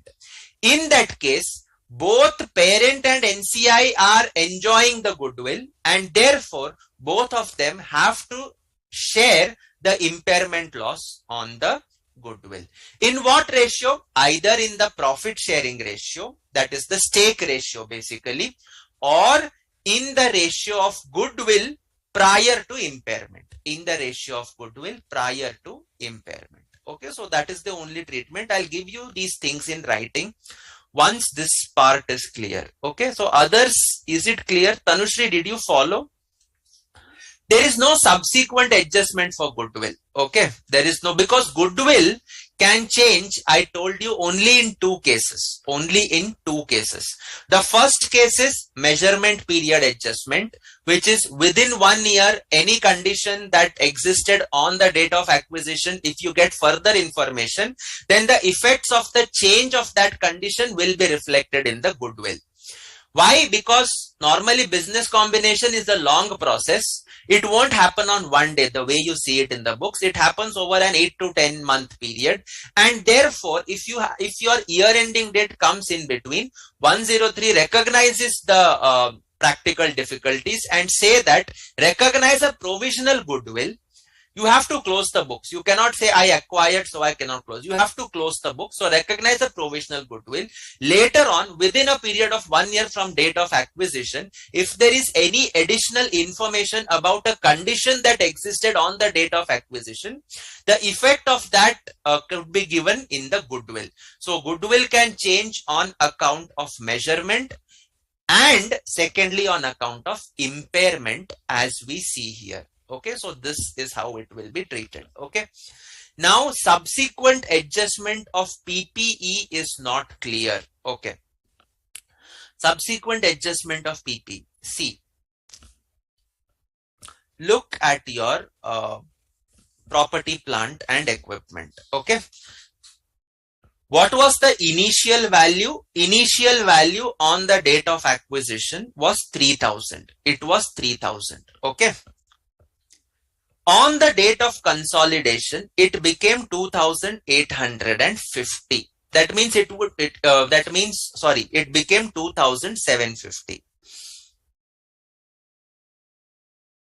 It became 2,750. Okay.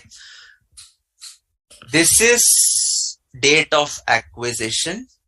This is date of consolidation. This is standalone values. Okay. Now the thing is, there is a revaluation that has happened, a fair value exercise on the date of acquisition. So 3,000 became 3,300. So there is an initial upward revaluation of 300. You have understood the initial part. Now, because of this 3,000 becoming 3,300, my carrying amount in consolidated books went up. Yes, sir, it did go up. I cannot keep the same depreciation that was there in the standalone books, because that depreciation is based on this 3,000 rupees. But now my carrying amount is 3,300, which is the fair value. And therefore, I will have to give an adjustment of this carrying amount. So notionally, I took it as, suppose out of this 3,000, 2,500 is related to building. So in the standalone books, over a 20-year period, if I depreciate the building, it would come to 125 per year. Can I use this 125 per year for consolidated purposes also? Answer is no, because 125 is calculated with reference to the standalone value of 2,500. But actually, there is an upward revaluation of 300. 2,500 has become 2,800 in the consolidated books. And therefore, I will depreciate 2,800 over a period of 20 years. And therefore, the depreciation for the purposes of consolidated balance sheet should be 140. Standalone was 125 without the fair value adjustment. It is 140 after the fair value adjustment in the consolidated books, and therefore the incremental depreciation is 15. What is this 15? This is nothing but increase in value amortize over 20 years. This is increase in value, amortize it over 20 years. What is the effect for this? Well, this is the extra depreciation after the date of acquisition, and therefore it is going to be post P&L account debit. Where will the credit go? Credit will go to property, plant and equipment. Credit will go to property, plant and equipment. How much? The incremental value. Why? From 3,000, you gave the incremental adjustment of 300. And therefore, you have to give the incremental adjustment of this depreciation. You will not give this 140, etc. That's not relevant to you. Okay. Why? Because this 140 includes this 125, and this 125 would be included in this 250 worth of depreciation. So we will not give any effect for that 125. It's already forming a part of 250. 3,000 minus 250 became 2,750. So this 250 includes this 125. So don't give that effect again. Give only the incremental effect of 15. And where will post P&L go? That goes in working note number 4, and PPE will go in note number 1. So that kind of clarifies the adjustment of property, plant and equipment. I hope that it's clear. Okay, all right. So that takes care of this question. And with that, we have completed question number 12 also. We have completed question 12 also. Okay. So what I want you guys to do is try question number 10 for homework. Okay. Try question number 10 for homework. That should uh, at least make you familiar with the working notes, the flow of the question, etc. Okay. So that takes care of question 12. We'll take a 5-minute break. It's 8:55, 8:56. So at around 9:59, at around 9:92, we should resume. Okay. We will write some notes on the fair value adjustment. One part is remaining. Then we shall write notes on impairment of goodwill that we just now did. And then we shall continue further. Okay. Take a 5-minute break.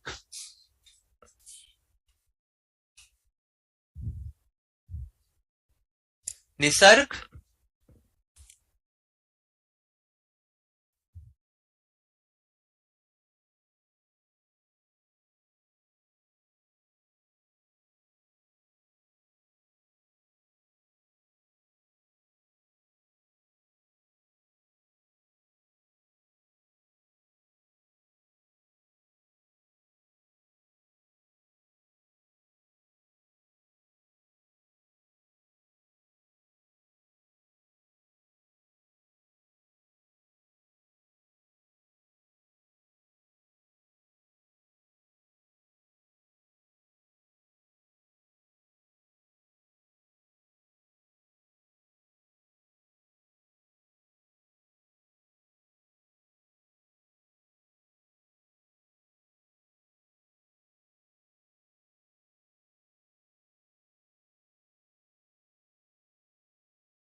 Okay. All right, students. Let's get back to our discussion. So in the last class, whatever we had seen was fair value adjustment relating to property, plant and equipment, fair value adjustment relating to inventories. Now coming to the practical problems that are there in your study module or RTPs, etc. These are the two broad items which are there. However, additionally, there is one more of fair value adjustment that could be possible, and that is in respect of payables. Okay, so this is the third part. First we will discuss it, then I will give you the theory for your writing. Okay, so coming to your payables, let us come to our example once again. 1/4/2021. I am having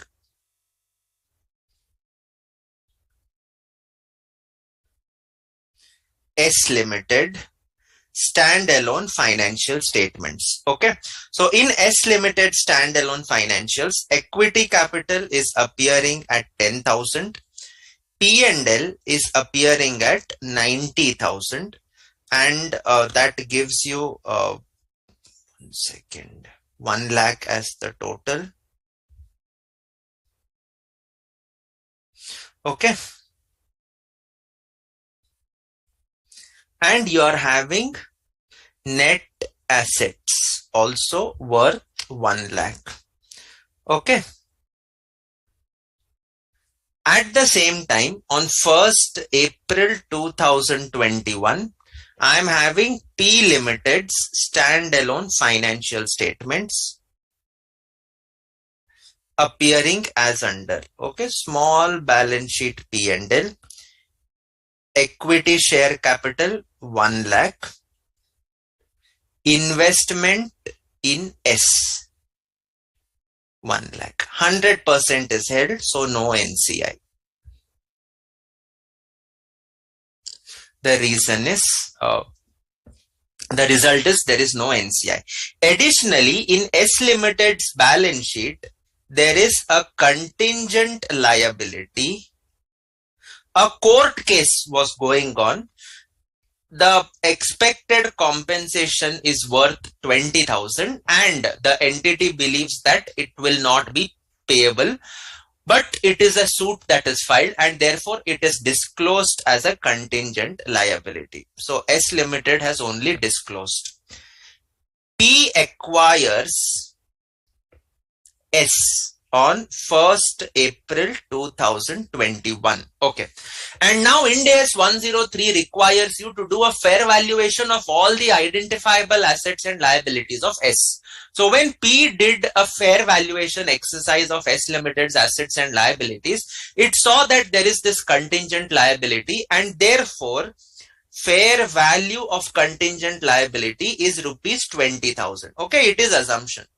Okay, they have determined, depending on the position, their lawyers, everything, they thought that 20,000 is going to be the fair value.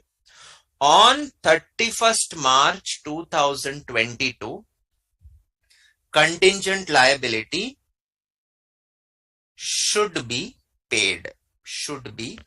That was what was decided. Okay, that was what was decided. Or I will not write should be paid. Contingent liability is actually paid. Okay, for now forget measurement period, etc. Okay, I'm just talking plain simple language, then I will come to measurement period, so on and so forth later on. So 1/4/2021, if I draw the consolidated balance sheet, it's going to look something like this. Okay,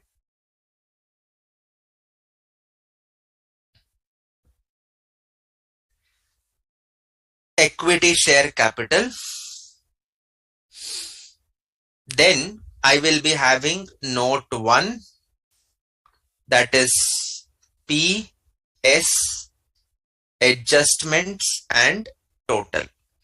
So in the consolidated balance sheet, I will be having net assets. P does not have anything. S has net assets worth 1 lakh. No adjustment. So this is 1 lakh. As an adjustment, will this contingent liability be recognized? Answer is yes. Sir, when it is recognized on the date of acquisition, what will be done is in the acquisition entry, in the consolidated books, the entry will be passed as net assets of S account debit to contingent liability, and the difference will go to goodwill. Okay, so ultimately your goodwill gets adjusted, but what is happening is this contingent liability is going to come in the books. So contingent liability will flow in as a part of an adjustment, This is what is going to happen on 1st April. So I will be having contingent liability coming in as an adjustment. Okay. And now this is note 1. Note 2, consolidated reserves, nothing is going to come because this is the date of acquisition and P had no reserves on that day. Okay. S, everything is pre-acquisition. Okay. So this is the first. Then you have working note 2, that is COC account. Okay. So working note 2, cost of control account. What am I going to have here? In the cost of control account, it's going to look something like this. Okay. Investment in S, this is going to be 1 lakh. Investment in S, this is going to be 1 lakh. Okay. Working note 3, no NCI. Working note 4, reserves. That is P&L of S. How much is that, sir? That is 90,000. We'll have to split it between pre and post. Post is 0. So the pre value is 90,000. But now the contingent liability exists. That means net assets means, can I say my P&L is getting adjusted because of that? Yes. And therefore, my reserves will go down to that extent as my net assets are going down to that extent. And therefore, 90 minus 20, this comes up with 70,000. This comes up with 70,000. And what do? I will take this 70,000 in the COC. So equity share capital of subsidiary is 10,000.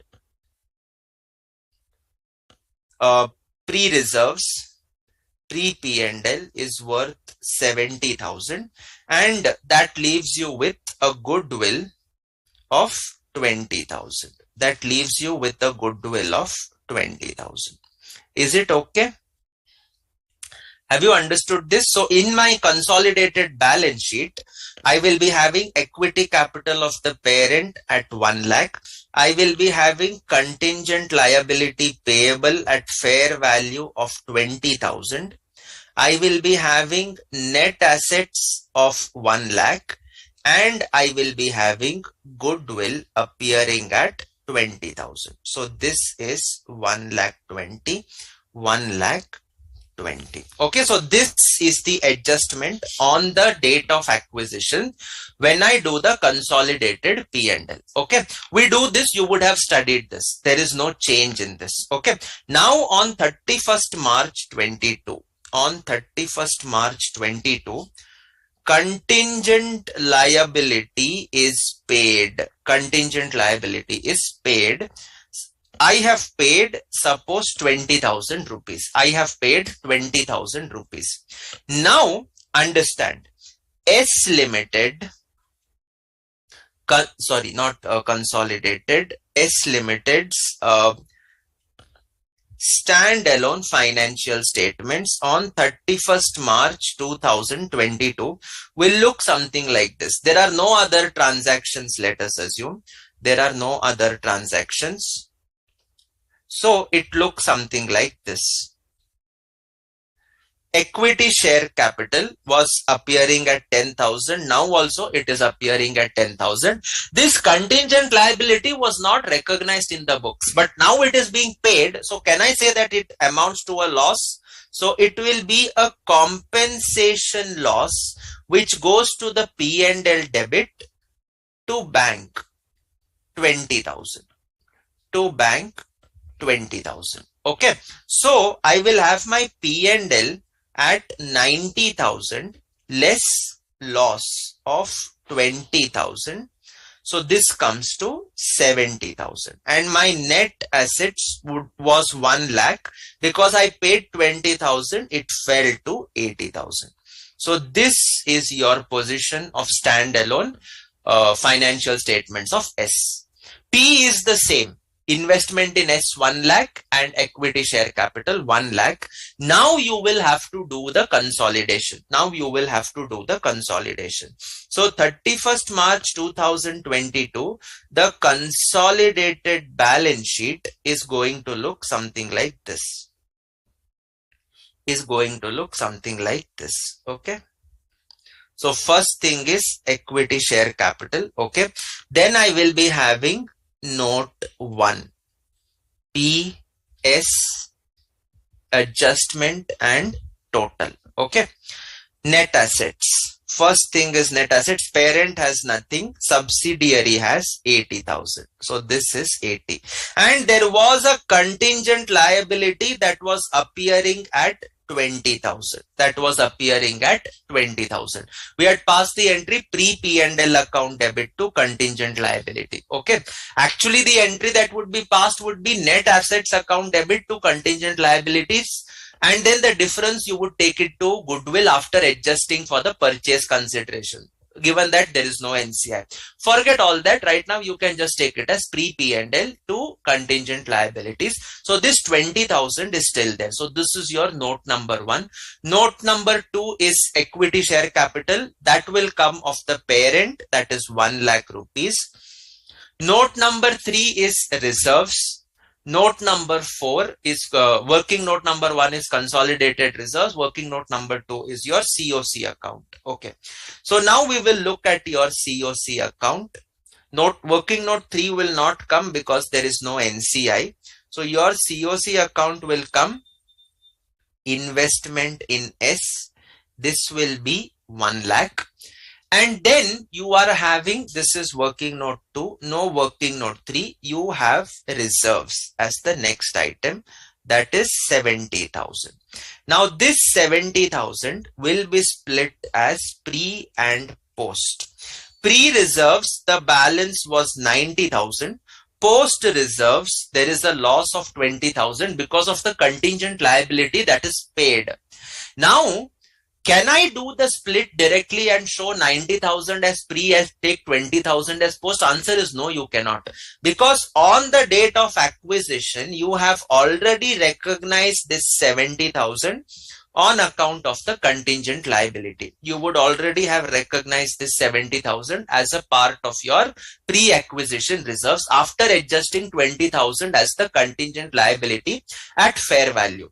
And because you have already recognized this 20,000, when it is paid by the subsidiary, will I again take it as it is at 20,000? Answer is no. Subsidiary recognized in the post-acquisition period, but on the date of acquisition, you've already given effect to this 20,000. So will you again give an effect? Answer is no. You will have to reverse what you recognize. And therefore, my post reserves appear at 0. My post acquisition reserves would appear at 0. Why? Because I have already recognized 20,000 as a loss on the date of acquisition. It is adjusted against my goodwill figure, and that has concluded the whole story. However, the subsidiary is recognizing it now when it is actually paying, and therefore, subsidiary standalone already has the effect of this 20,000.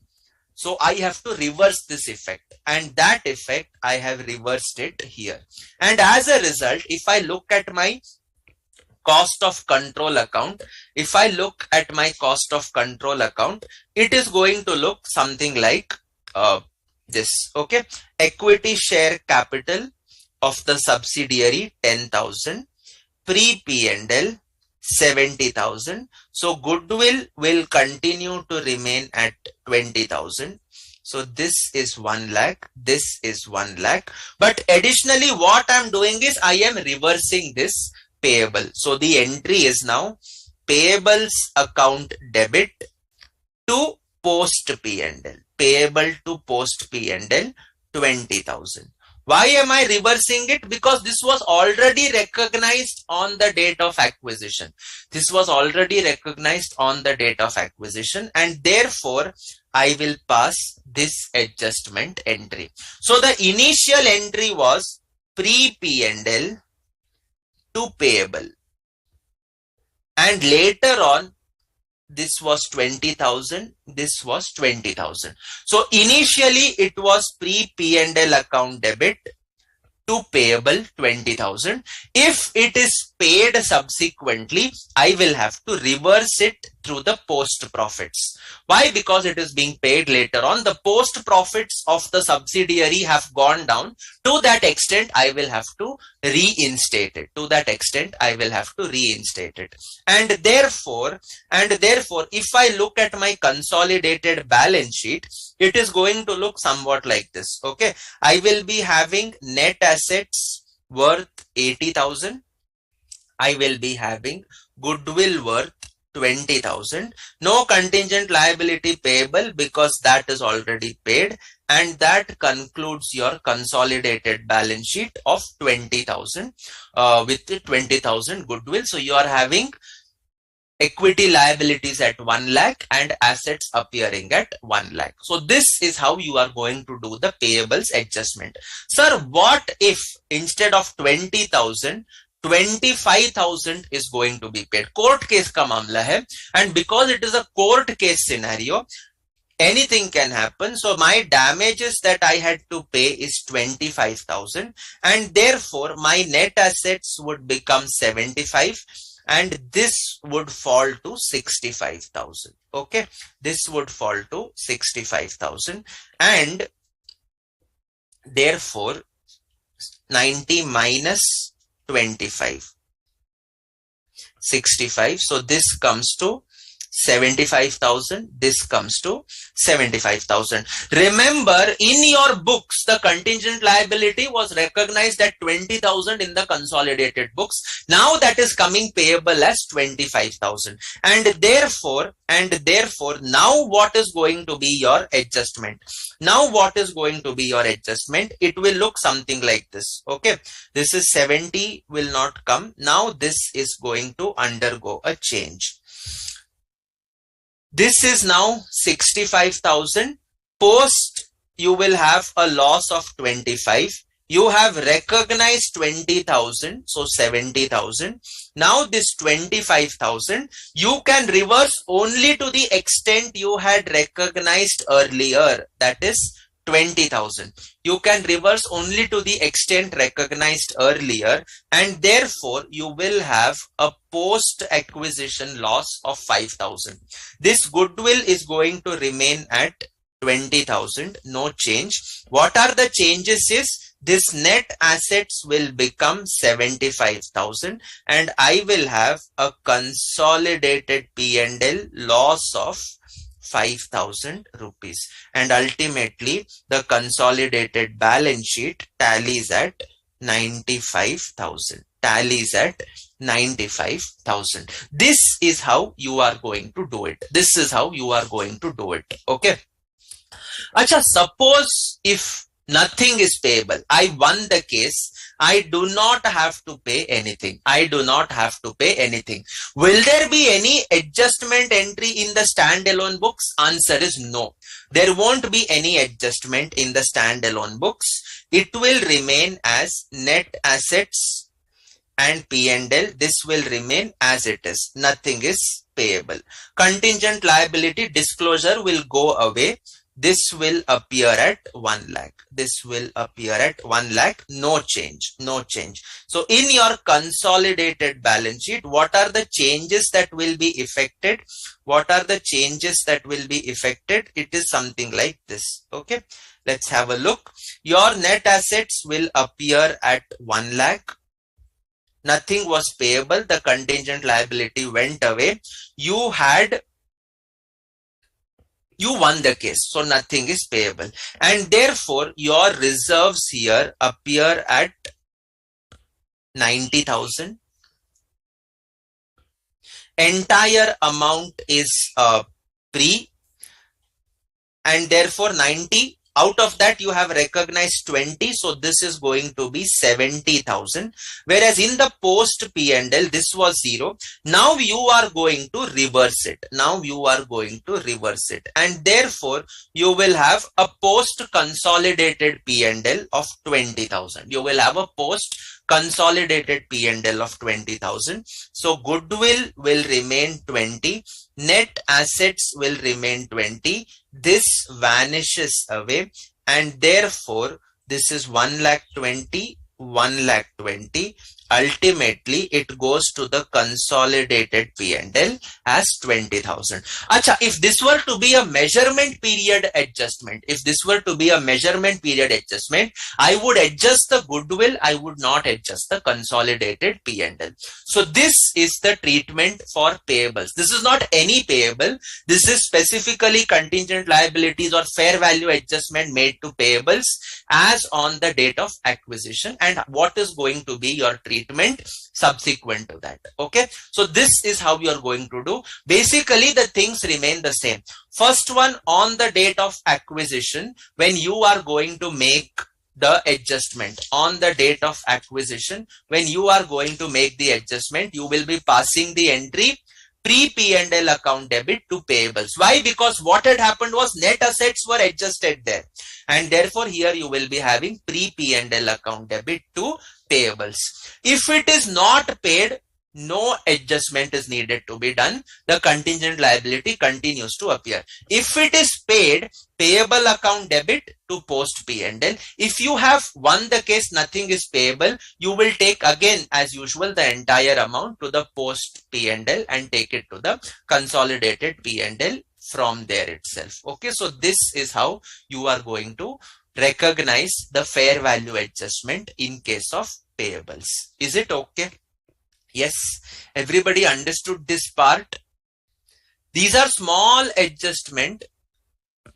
See, as per reference of Ind AS 37, you cannot refer Ind AS 37 Kumar Mangalam. You have to understand that this is Ind AS 103 I am talking about. Secondly, additional facts came into light. Okay, so therefore now the damages that you have to recognize is not 20. You are actually paying 25,000.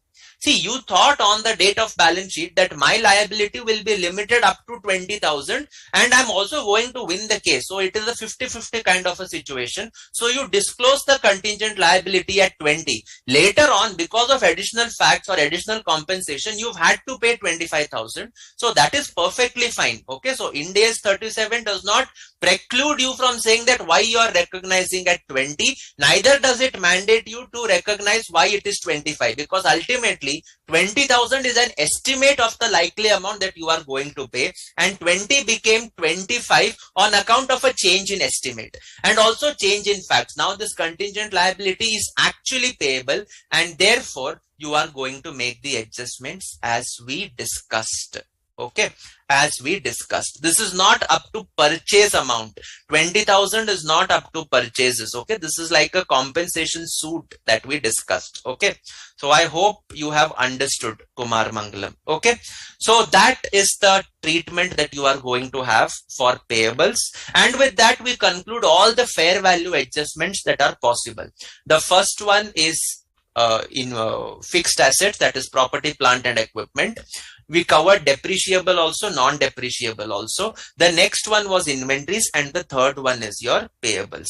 So come to part B, we have already written. Next one is C. Next one is C, that is payables. Payables. Okay.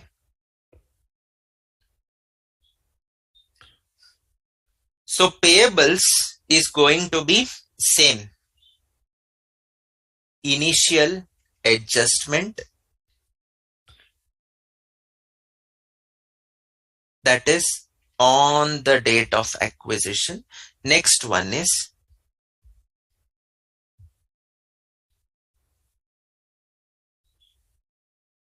subsequent adjustments after date of acquisition. So initial adjustment, I am recognizing the contingent liability in accordance with Ind AS 103 at 20,000 rupees in our example. So it is going to be pre-P&L debit to payable account. I have recognized. As a result of this, my goodwill is already affected. My goodwill is already affected. So this goes to working note 4 and this goes to note number 1. This goes to note number 1. What is the example? Example, contingent liability recognized under Ind AS 103. This has to be done irrespective of whether the amount is subsequently paid or not. This ensures correct calculation of goodwill on the date of acquisition. On the date of acquisition. Subsequent adjustment, only two things can happen. Either it is not paid or it is paid. Either it is not paid or it is paid. So unpaid, no further adjustment. Paid, then payable debit to, it's happening after the balance sheet date, to post P&L. So where will it go? Payable is note 1, post P&L is working note 4.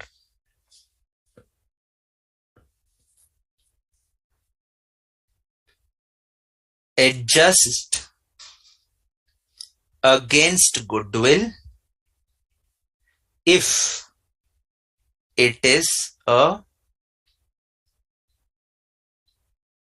measurement period adjustment as defined under Ind AS 103. So you would have studied measurement period. Measurement period means within 1 year from the date of acquisition, new facts come into light. So you can adjust it against goodwill in that case. Okay. So please note this down and then we shall continue further.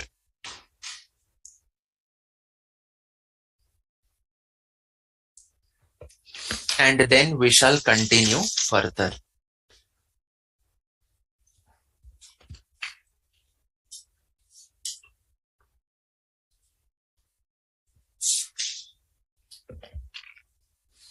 Kumar Mangalam, did you understand why I am not taking, why we can take 20 and not 25?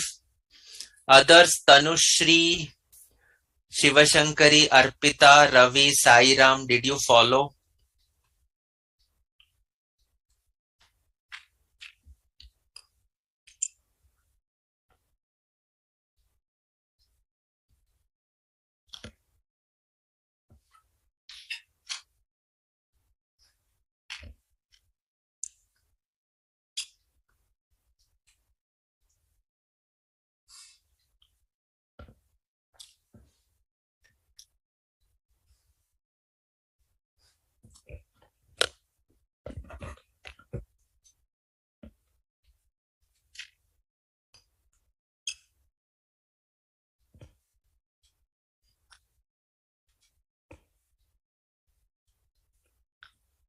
Have we understood?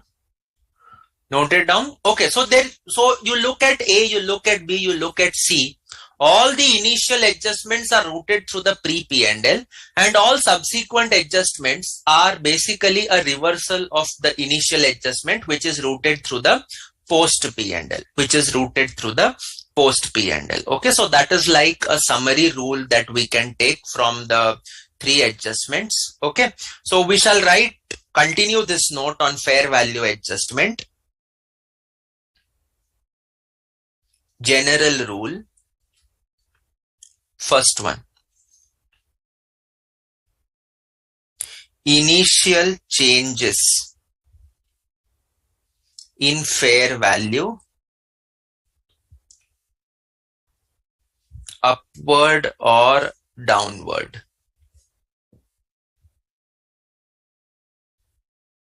are always rooted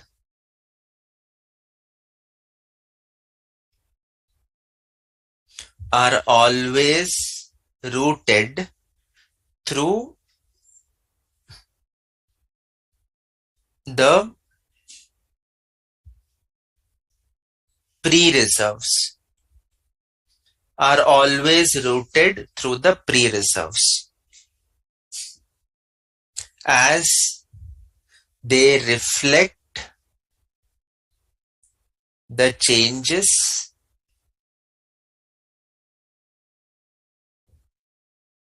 that have already happened till the date of acquisition. Second,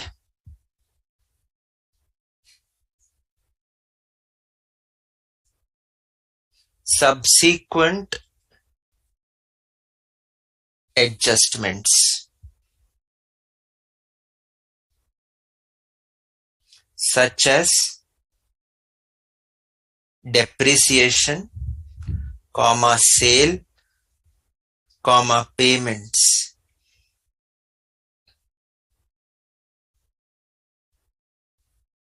would always be routed through post reserves,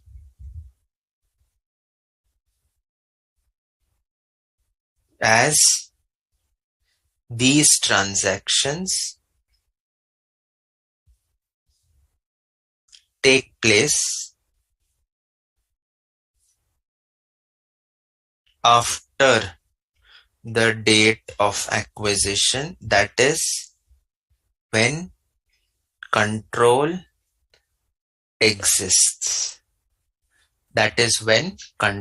exists. Okay.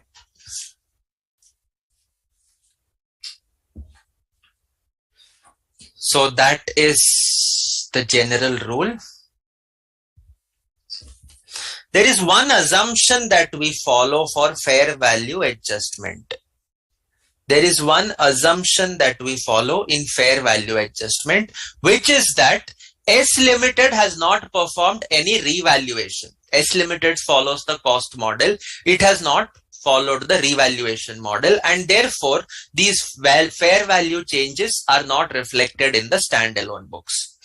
If the question tells that these changes are already reflected, then you would be having a revaluation surplus, and therefore you would analyze the reval surplus. You will not be giving any adjustment on account of fair value adjustments. Why? Because the subsidiary has already recognized them. Okay, so that is the assumption. So if you have noted this down, we will proceed.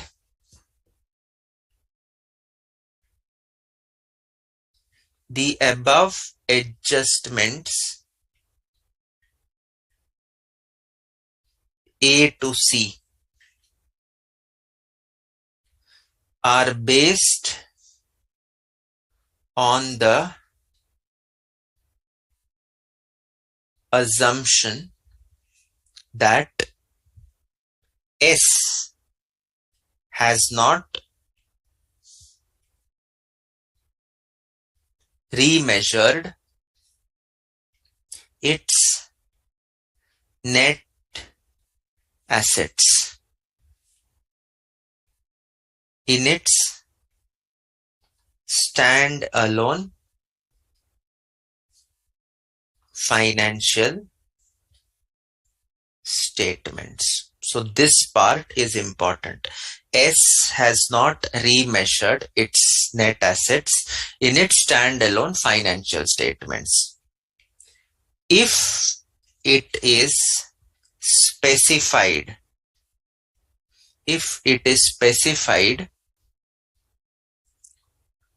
that S has remeasured, comma, then assets or liabilities would already appear at fair values with a corresponding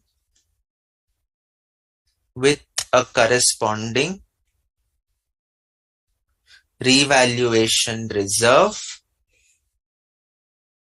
or fair value reserve. Revaluation reserve or fair value reserve appearing in S Limited's standalone financial statements, which would be analyzed as pre and post at the time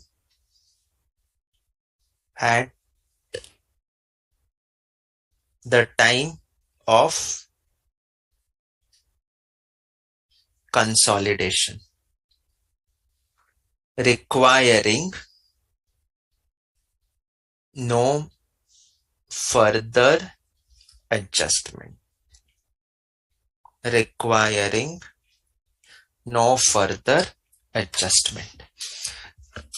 Is it okay? Yes. Have you written this part down? Have you written this? Please respond. See, I'm giving this because I had a feedback that I don't give much in writing. Okay. So I give this in writing. So please let me know if you have understood and you have written it down. Okay.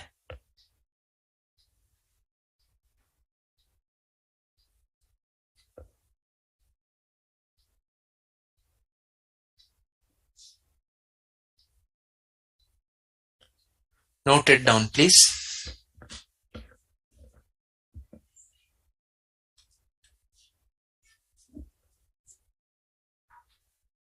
Note it down, please.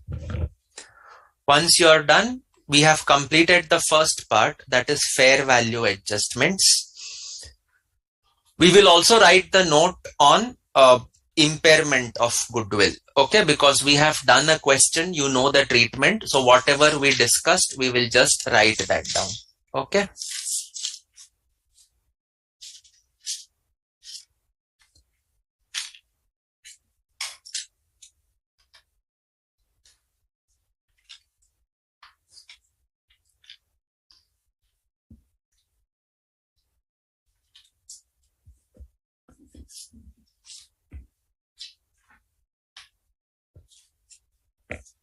Written down? Yes. So let us proceed to the next note, that is point number 2. This was point number 1, that is fair value adjustment. So we have completed the first consolidation adjustment. The second one is impairment of goodwill. Impairment of goodwill. Okay. Write down. Ind AS 36 requires goodwill to be tested annually for impairment. In case goodwill is impaired, comma, the impairment loss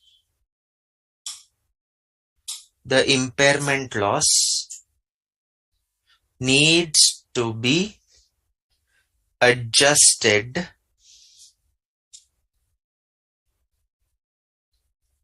as under. How am I going to adjust?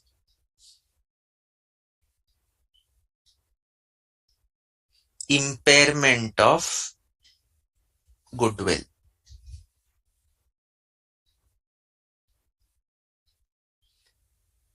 Come on now, tell me. Partial goodwill, full goodwill.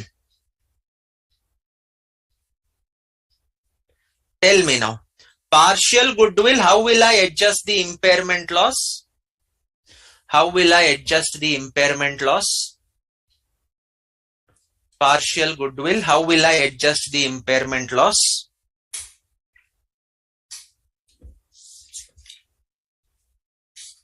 How will I adjust the impairment loss in the case of partial goodwill?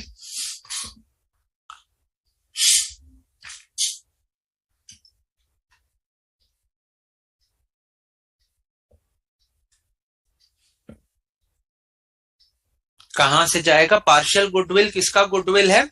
Sir ये तो सिर्फ parent का goodwill है. This is only coming in the COC account. This belongs only to the parent. So therefore entire impairment loss is going to be written off to the consolidated P&L. No further adjustment needed. Nothing will be shared with the NCI. So belongs only to the parent and hence entire impairment loss should be written off to the consolidated P&L only. No part of this loss is to be borne by NCI. No part of this loss is to be borne by NCI. Is it okay? Yes. You can write here, refer question 12, working note 6. Refer question 12, working note 6. We will still write it. There are still some more points to be written. But what is full goodwill? Belongs to parent and NCI both. And hence impairment loss should be shared between parent. Parent will go in consolidated P&L. Okay. In consolidated P&L and NCI. Both. It will go to parent and NCI both.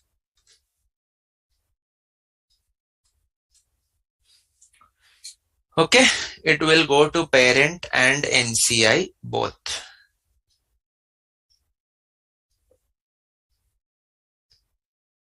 Is it fine? Just note this down, please.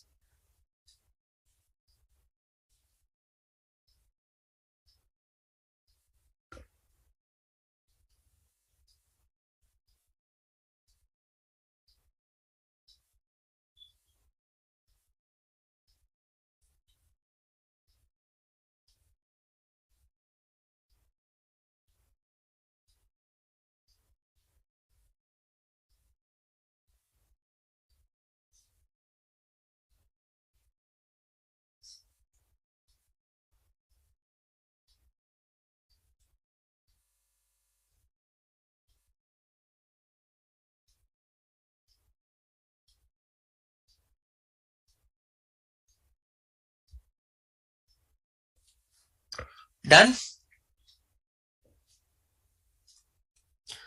Yes. So continue this part. I mean, I don't have space. If you have, you can continue below. The entry here will be consolidated P&L account debit to goodwill. Entire thing goes to the parent, that is in the consolidated P&L. This is working note 1. This is working note 2.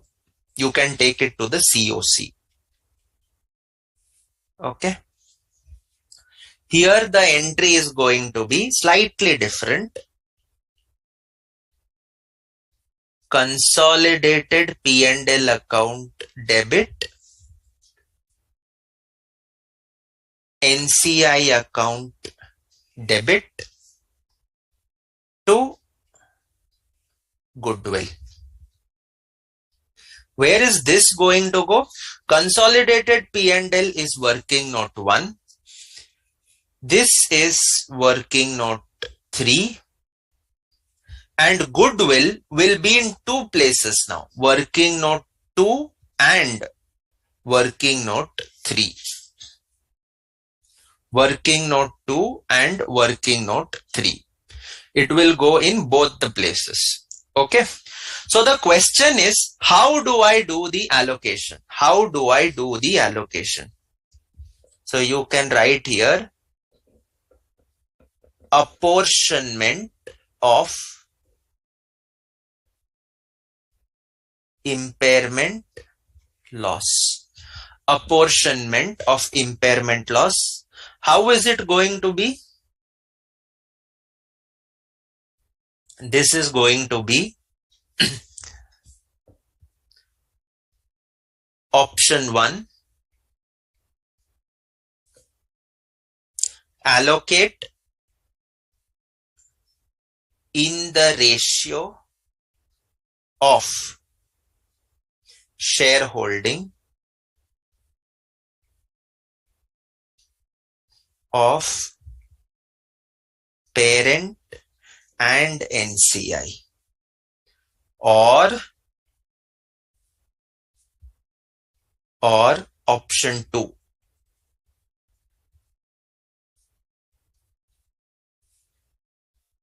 Allocate in the ratio of goodwill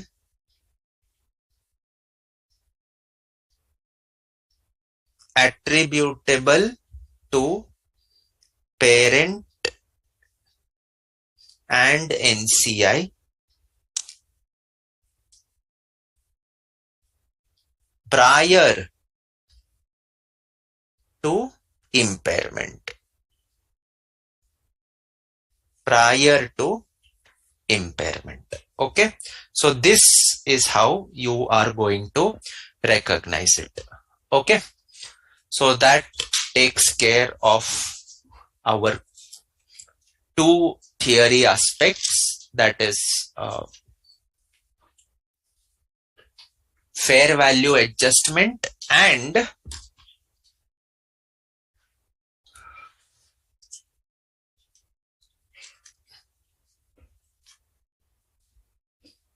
impairment of goodwill. Okay. So did you note this down, everyone? Have you written this part?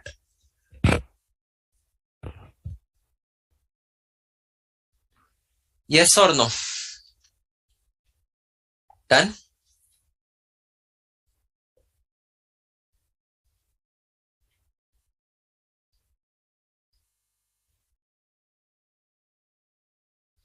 Yes. Any doubts, difficulties, queries so far? Give a thumbs up if you are all following. Please give a thumbs up if you are all following what is done so far. Kumar Mangalam, Tanushri, Shivashankari, Arpita, Ravi, Sairam, Vidula, if you are there. अभी तक सब समझ में आ गया? Noted down everything. So then let us move on. I'll wait for another minute or so.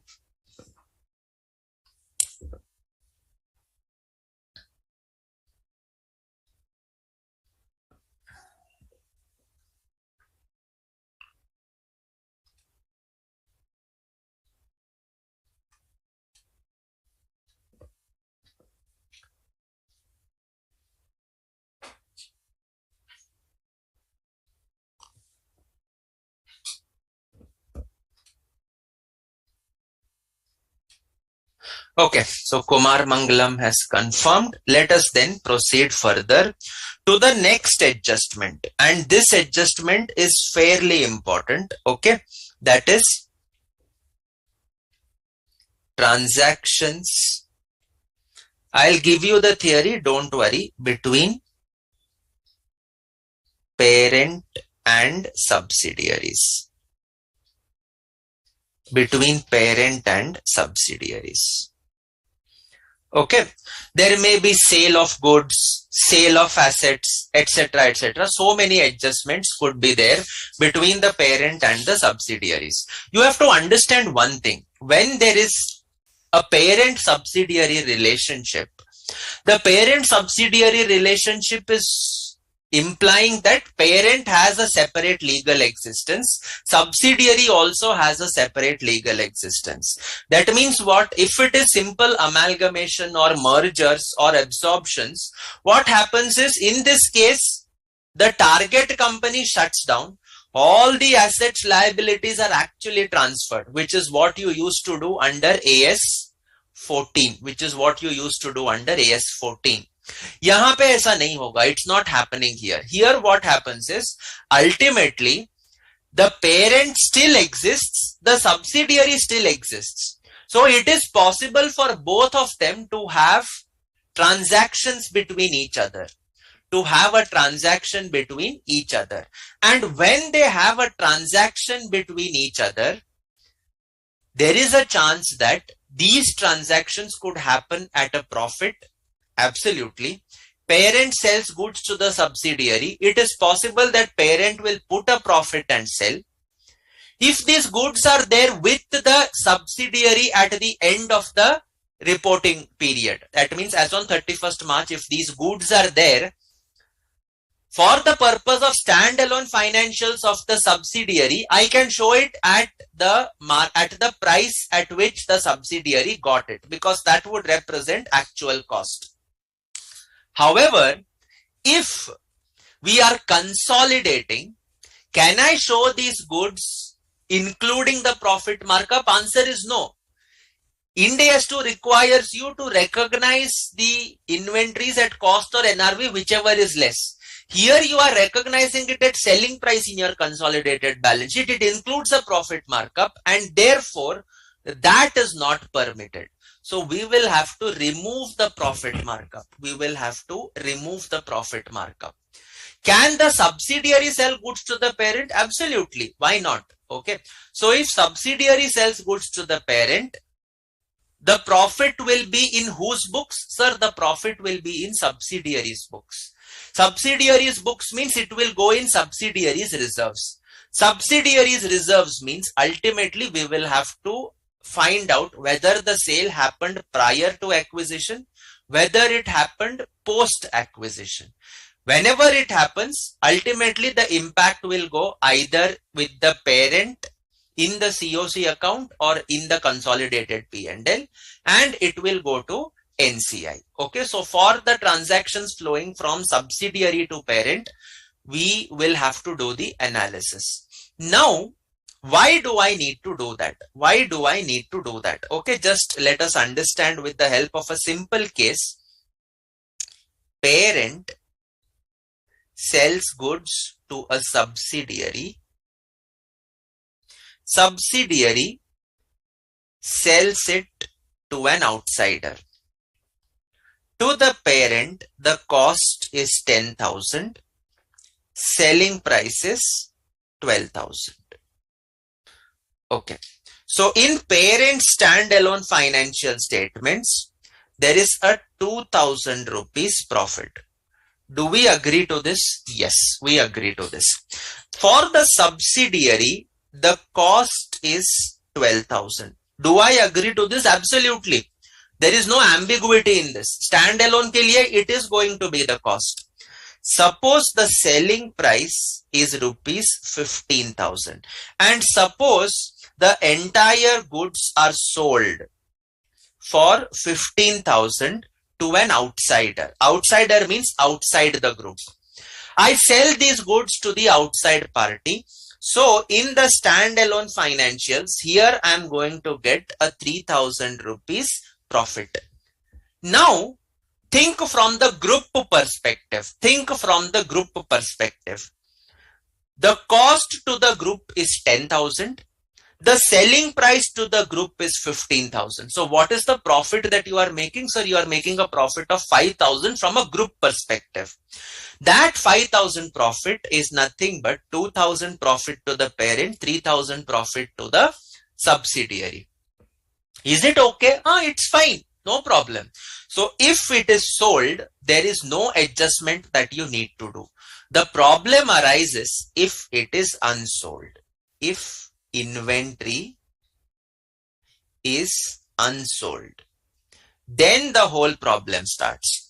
You are going to have note number 1, parent, subsidiary, adjustment and total.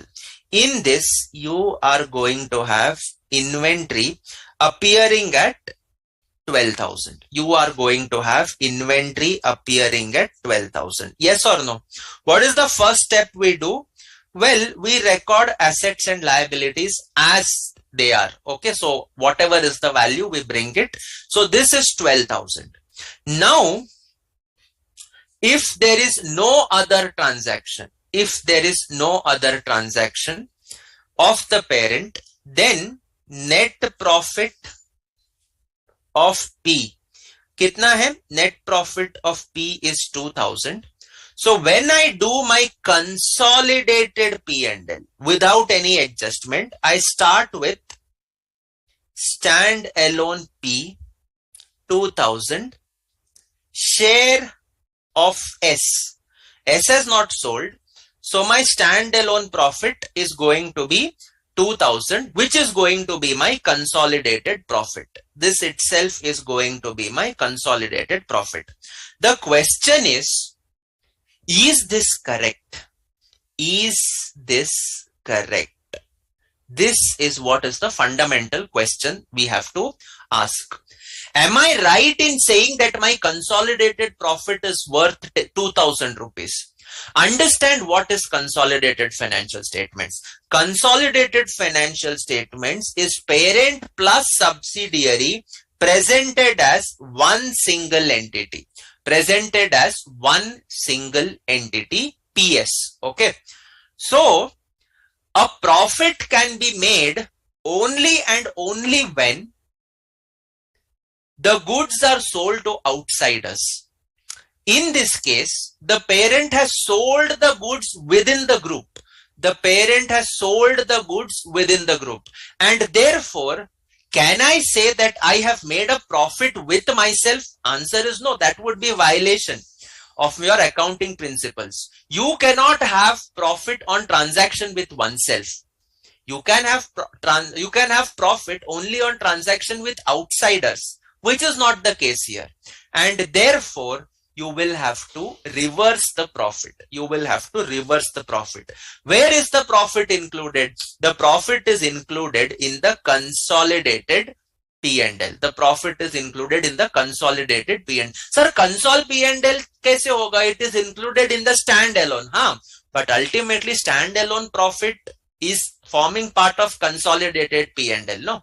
So ultimately when I say profit and loss of the parent or consolidated P&L, ultimately things mean the same thing, because consolidated P&L starts with standalone profit of the parent. So whether you call it consolidated P&L or whether you call it P&L of parent, impact is the same. Impact is the same. So this account debit 2000 to inventory.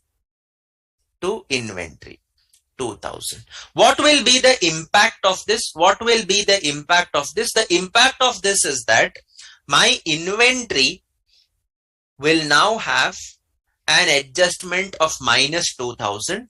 It will therefore appear at 10,000, and this will become 2000 minus 2000. So this is going to become nil, and this is going to become nil. Ultimately, from a group perspective, I have not earned even a single penny. These inventories are still there with the group in the group's closing stock, and therefore I cannot recognize any profit. I cannot recognize any profit. Is it okay? Yes. So this is what we call parent selling to the subsidiary. Parent is on top, right? Subsidiary is below the parent. So we call this as a downstream transaction. We call this as a downstream transaction. What do you mean by downstream? Origination happens from the parent.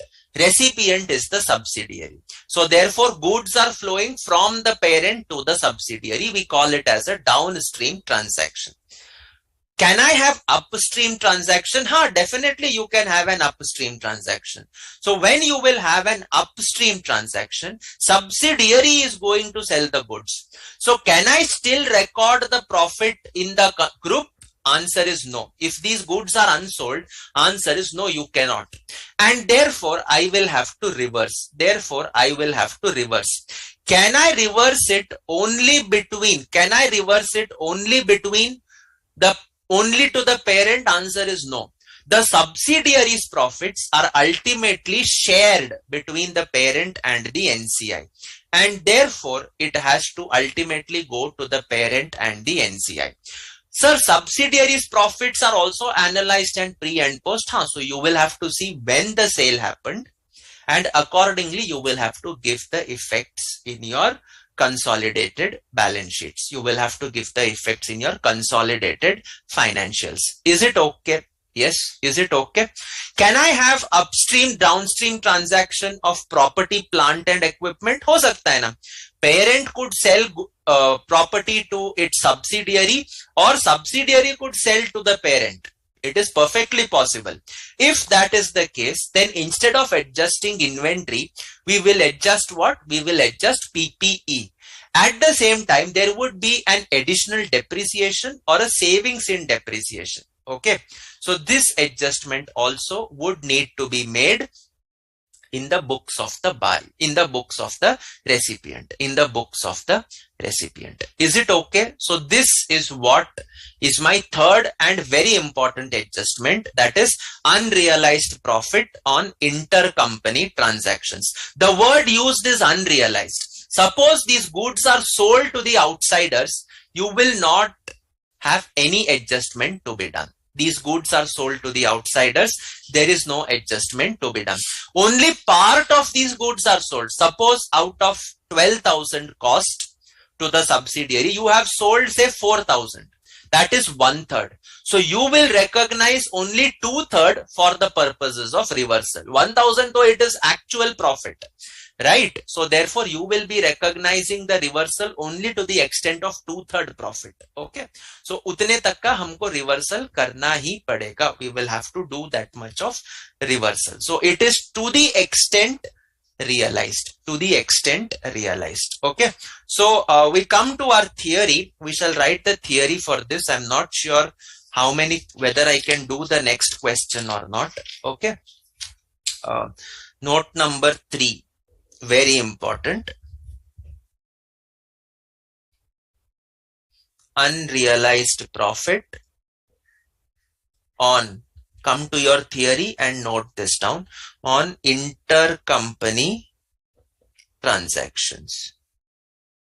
On intercompany transactions.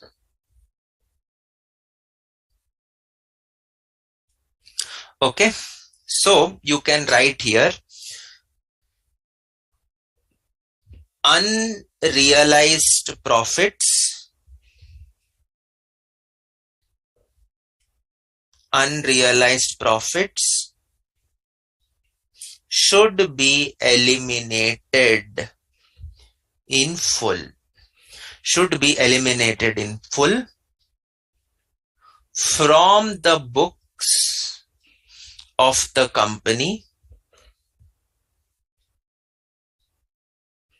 effecting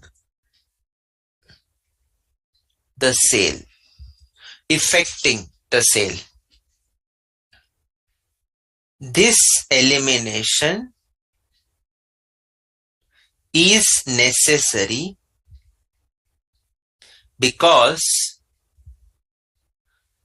consolidated financial statements represent financial statements of the parent and the subsidiary presented as one single entity, presented as one single entity, and hence profit cannot be recognized on transactions with oneself. Transactions with oneself. Okay.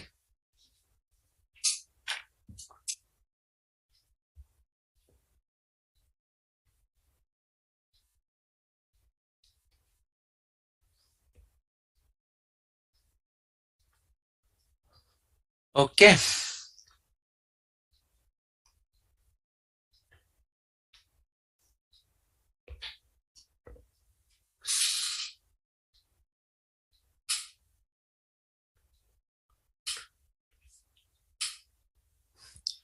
Okay, next one. This elimination will be done until the goods remain unsold. That is, they lie with either of the group entity. That is, the goods are not sold to an outsider. The goods are not sold to an outsider.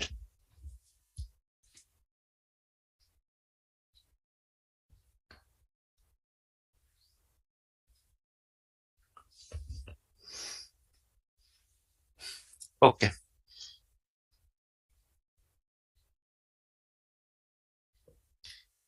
Inventory adjustment. 2 cases. Downstream,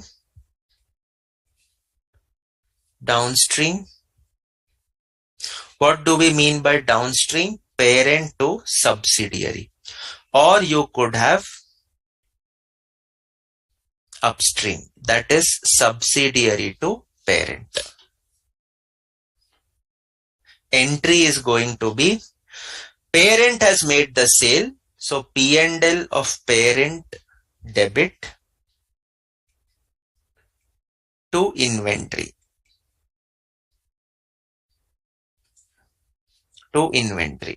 This goes in working note 1. Inventory goes in note 1. Upstream transaction. This is P&L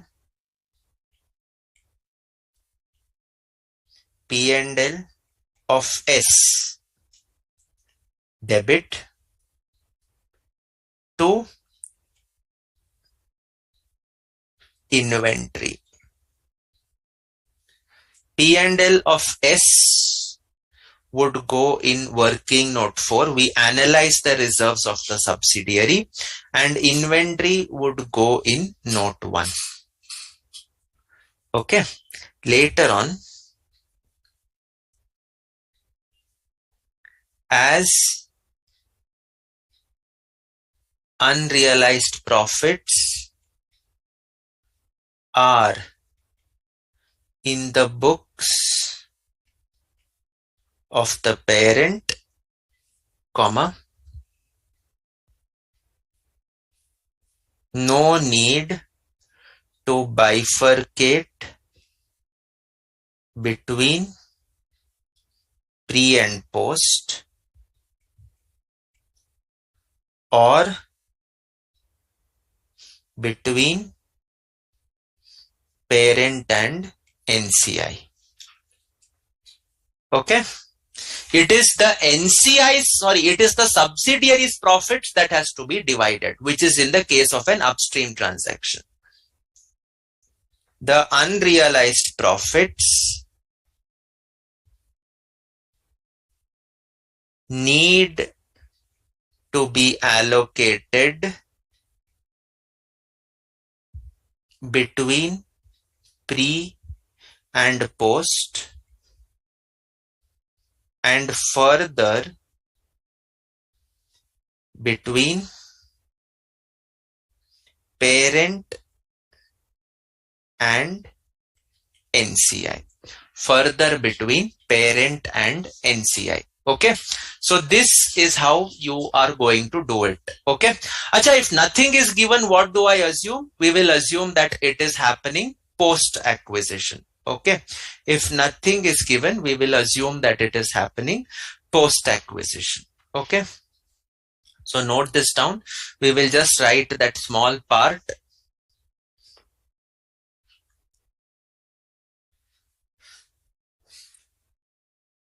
Okay.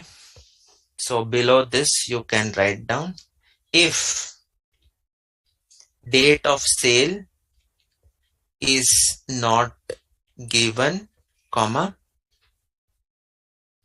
it is assumed that the sale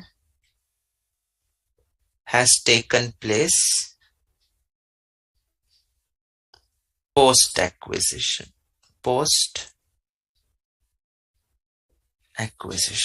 Okay. Next, I can also have, this was the first part, that is inventory. Second point is upstream or downstream property, plant and equipment. Okay. This adjustment is exactly similar to that of inventory, except that it requires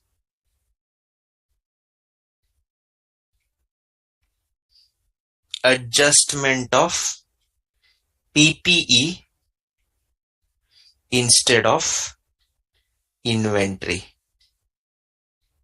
Further, comma, there would be an additional entry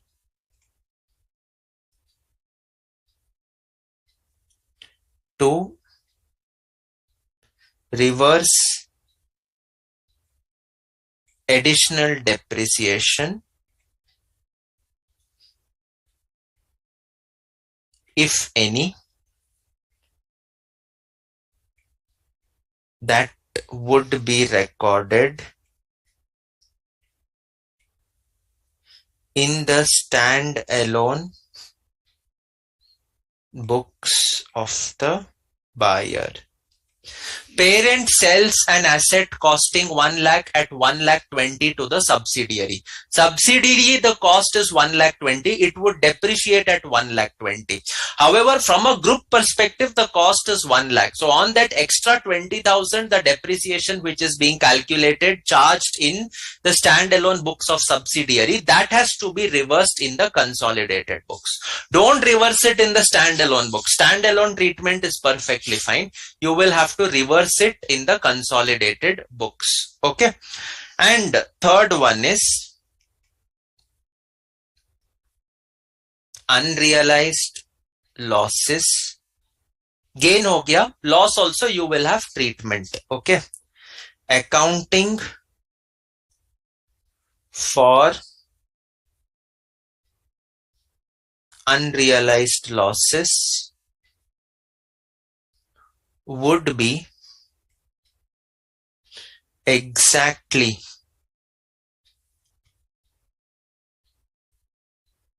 same as unrealized gain. That is, unrealized losses also need to be eliminated. You cannot have profit or loss on transaction with yourself. Okay. So you will have to eliminate the losses also. Don't think it could always happen at a gain. It can happen at a loss also. Okay. So that takes care of adjustment 3, unrealized profit on intercompany transactions, the theory part. Okay. Okay. So now I have a question from Kumar Mangalam, who has given this fact pattern. A Limited and B Limited are competitors. Okay. A Limited diversifies its business and makes a subsidiary C Limited. Okay. So C Limited is a subsidiary and A Limited becomes the parent. So this is your fact pattern. If after some time C Limited invests a controlling share in B, okay. So what he's now saying is C gets a controlling share in B. So it is like a chain holding. If after some time C gets an investment of a controlling stake in B Limited, then how is this going to be accounted? How is this going to be accounted? See, for the purpose of consolidation, P is the parent. All the subsidiaries have to be consolidated. So A will consolidate C as well as B. The fact that they are competitors and all is irrelevant. Okay. The parent decides how C will operate. C will decide how B will operate. So ultimately it is the parent who is also exercising a control over B Limited, and therefore B Limited also will be consolidated. How this will be done? We have a question on this which I will be taking towards the end of consolidation. Okay. Which I will be taking towards the end of consolidation. But have that question is there. Don't worry. Okay. So now we have completed our theory on unrealized profits on intercompany transactions. With that background, I think I would like to come to the question part. Which questions shall we do? I think it's question 47. 45, 46, 47. Yes. Come to question 47. What I will do is we will read the question. We will see how to proceed. Okay. And later on, let us try whether you can do it by yourself or not. Okay. Try karenge.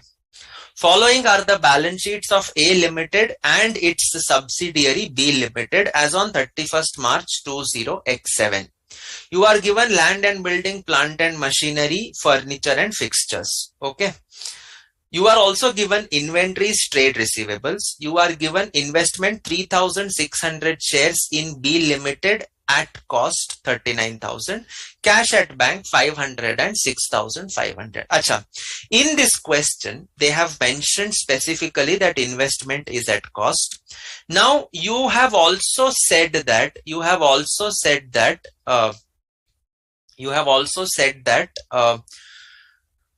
studied Ind AS 109, and in 109 it specifically mentions that investment in equity shares should happen at fair value. You have an irrevocable option to take it through the OCI at the beginning following FVT OCI method, or you will definitely have to at least do an FVTPL. However, in the case of investment in subsidiaries, investment in joint ventures, investment in associates, these three are very special cases. Investment in subsidiaries, investment in joint ventures, investment in associates. These three are special. Why do I call it as special? Because here the intent is not to look for capital appreciation. The intent is not to get passive income in the form of dividends or interest.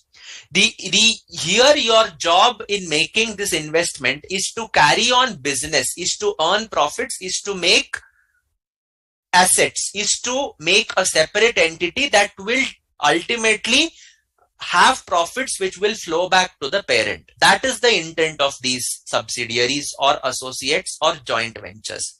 And therefore, there is a separate standard called as Ind AS 37. Called as Ind AS, not 37, sorry, Ind AS, I think 27, okay, Ind AS 27 that deals with separate financial statements, Now, what does this standard tell you? Ind AS 27, separate financial statements, gives us the option. It is an option. It tells to the parent company, the company which invests in subsidiaries, which invests in joint ventures, which invests in associates. It tells these companies, look, I am giving you this option that you can choose to value the shares in subsidiaries. You can choose to value the shares in associates. You can choose to value the shares in joint ventures at cost. You need not do a fair valuation in the separate financial statement. देखो, ultimately when I do the consolidation, ये सारी चीजें चले जाएंगे. When I do the consolidated balance sheet, is investment of subsidiary still coming? No. Investment in subsidiary is getting replaced with assets and liabilities of the subsidiary, and I am giving birth to goodwill or capital reserve. So therefore, that point of time you will not be having investment in S. But in the standalone financials, in the separate financials of the parent, if it is investment in parent or joint venture or associate, this option is given to the investor that you can continue to recognize your investments in any of these three entities at cost. You don't have to do fair valuation time and again. You don't also have to do fair valuation time and again. Is it okay? Yes.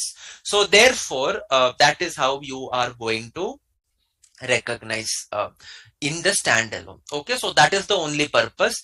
Reason being, you are not making investment in subsidiary to get capital appreciation or to get dividends. When L&T acquires Mindtree, it is not for increase in market price of Mindtree. It is in fact for the purpose of carrying on business through Mindtree. Okay, and that is why this option is given.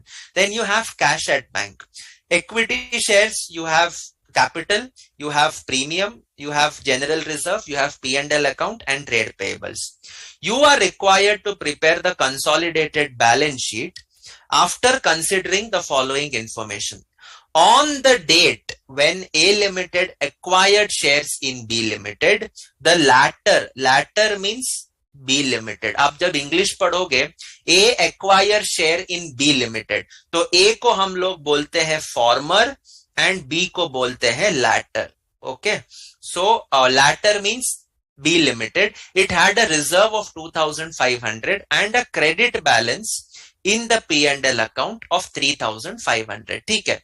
In determining the value of shares of B Limited, plant and machinery which then stood, then means on the date of acquisition, which then stood in the books at 22,500 was revalued at 27,000, and furniture standing in the books at 3,000 was revalued at 1,800.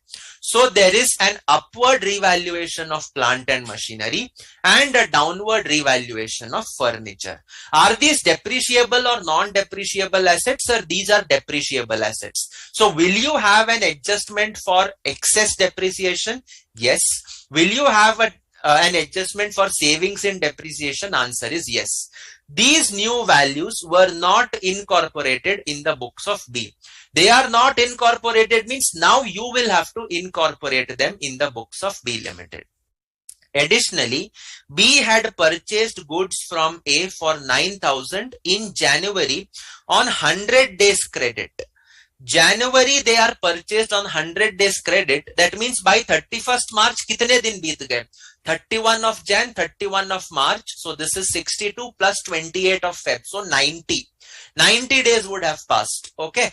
Whereas the credit period is 100. So even if you had to sell the goods on 1st April, would these payments have flown by 31st March? Answer is no. So this is intercompany balances. Intercompany balances. We will have to eliminate them while consolidating. So out of 9,000, 7,000 is still in stock. A Limited sells the goods to B Limited at cost plus 25%. So basis that you will have to prepare a consolidated balance sheet. Okay. So now what I want you to do is, you can look at this question. Ideally, you should be able to do the adjustment number, this second adjustment. You should be in a position to process it. You should be in a position to process it without any difficulty. You should also be in a position to process the first one. See, am I given the date of acquisition? Am I given the date of acquisition? No, I am not. Am I given the balance sheet on the date of acquisition? See, in the Blue Heavens case, you were given the balance sheet on the date of acquisition and even on the date subsequent to the acquisition date. So whenever I felt I did not know any information, I could always refer back. In this case, I am given the balance sheets only on the date of consolidation. And therefore, this information becomes very crucial. The reserve and the credit balance in P&L on the date of acquisition. Why is this crucial? This is crucial for working note 4. This is crucial for preparing working note 4. That is analysis of reserves of the subsidiary. Your analysis of reserves of the subsidiary. ये तो इसके लिए ही रहेगा. This is going to be there for this only. And that is why this information is crucial. Additionally, B had purchased goods from A at 9,000. 9,000 is intercompany debtors creditors. You will have to eliminate them. 7,000 is still in stock. So you will have to eliminate the profit on this 7,000. You will have to eliminate the profit on this 7,000. So what is my request? My request to you is, it's just a request. Let us see if you should be able to do it. Okay. Try out this question. Try to solve question number 47. It's a very important question. It covers all the concepts that we have studied so far, barring of course impairment of goodwill, impairment in goodwill. Okay, so please try this out. I'm sure you should be in a position to get this correctly. Okay, so that I leave. Additionally, I'm also going to leave for you question number 13. This is study module question. I will be giving this for homework, and I will also be giving one more question for homework, that is question 15, question 15, question 16, question 16, question 17.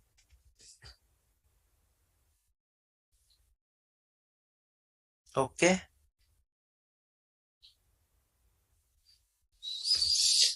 Question 17, just ignore this tax rate part. I am yet to teach you tax rate. So here I will be having deferred tax adjustments. So we will discuss that in the next class. But I'm leaving these problems for you for homework. We'll be discussing them if you have any doubt. Okay. You should be also able to do question number 19. Okay, so I have left you with 15, 16, 17, 18, 19, and at the same time question number 13. Okay, so try to do these questions. Will you try this out? Okay, because it's quite simple. If you read it, you should be in a position to understand. So will you try this out for me, please? आप मेरे लिए ये try करोगे? अच्छा, Kumar Mangalam has further asked, sir, what about different accounting policies and estimates of different businesses? How will the consolidation happen? Consolidation will happen regardless of what accounting policies you follow. Ultimately, if policies are strategically quite different for similar items, we will change the accounting policies and do the same and do the consolidation accordingly. If it is different accounting policy for different items, then you continue with the accounting policy that is there. Okay, no need to make any adjustment. We have a small adjustment for that. I will give that to you in writing, maybe in the next session. Okay, can you try these questions out for me? 13, 15, 16, 17, 18, 19. Can you please try it out for me? Guys, can you please try out question 13, 15, 16, 17, 19? Yes, आप मेरे लिए try कर सकते हो.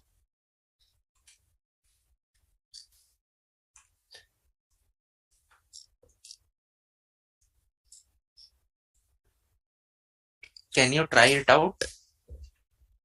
What has happened? My net is gone.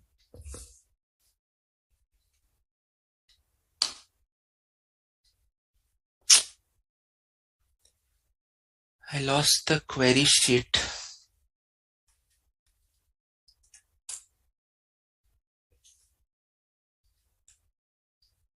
Can you try it out? I hope that you try these questions out. बहुत simple है. They are quite simple. They don't need my interference. Okay. I will be doing question 47, but if you have read it, you know the adjustments, we can move a little bit faster. That's my only point of concern. Okay, so I'm leaving that part for you. I'm leaving those two questions also. So please do that part. Then we shall be in a position to start. Okay. Any doubts, any queries, any suggestions, please let me know.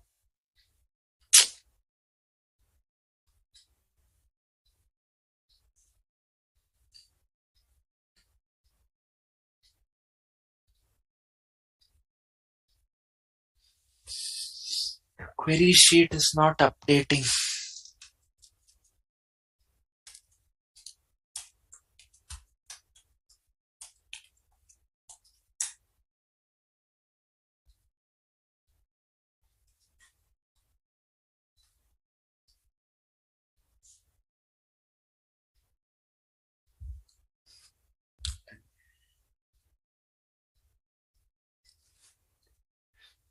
Nisarga आपका query sheet चल रहा है क्या?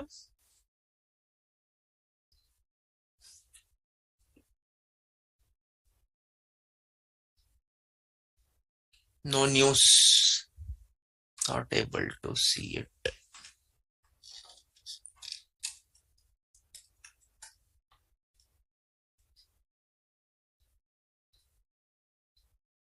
Let us see here. Yeah. So here it's opened.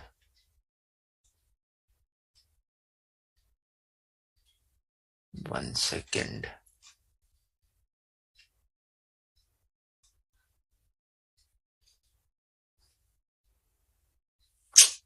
Site is down. Give me a minute, guys. I'm not able to see your queries.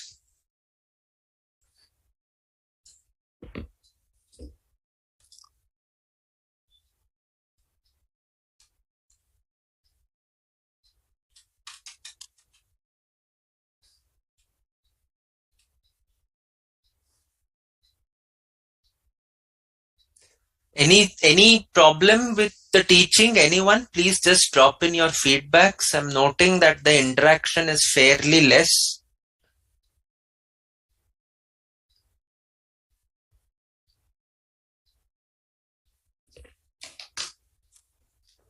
Okay, it's not working. I think it's better I conclude. I hope that you try this out, and we shall then continue on Thursday. Okay, so thank you everyone, and see you guys on Thursday. Hopefully this should be sorted out. Okay, so that's it. Nisarg,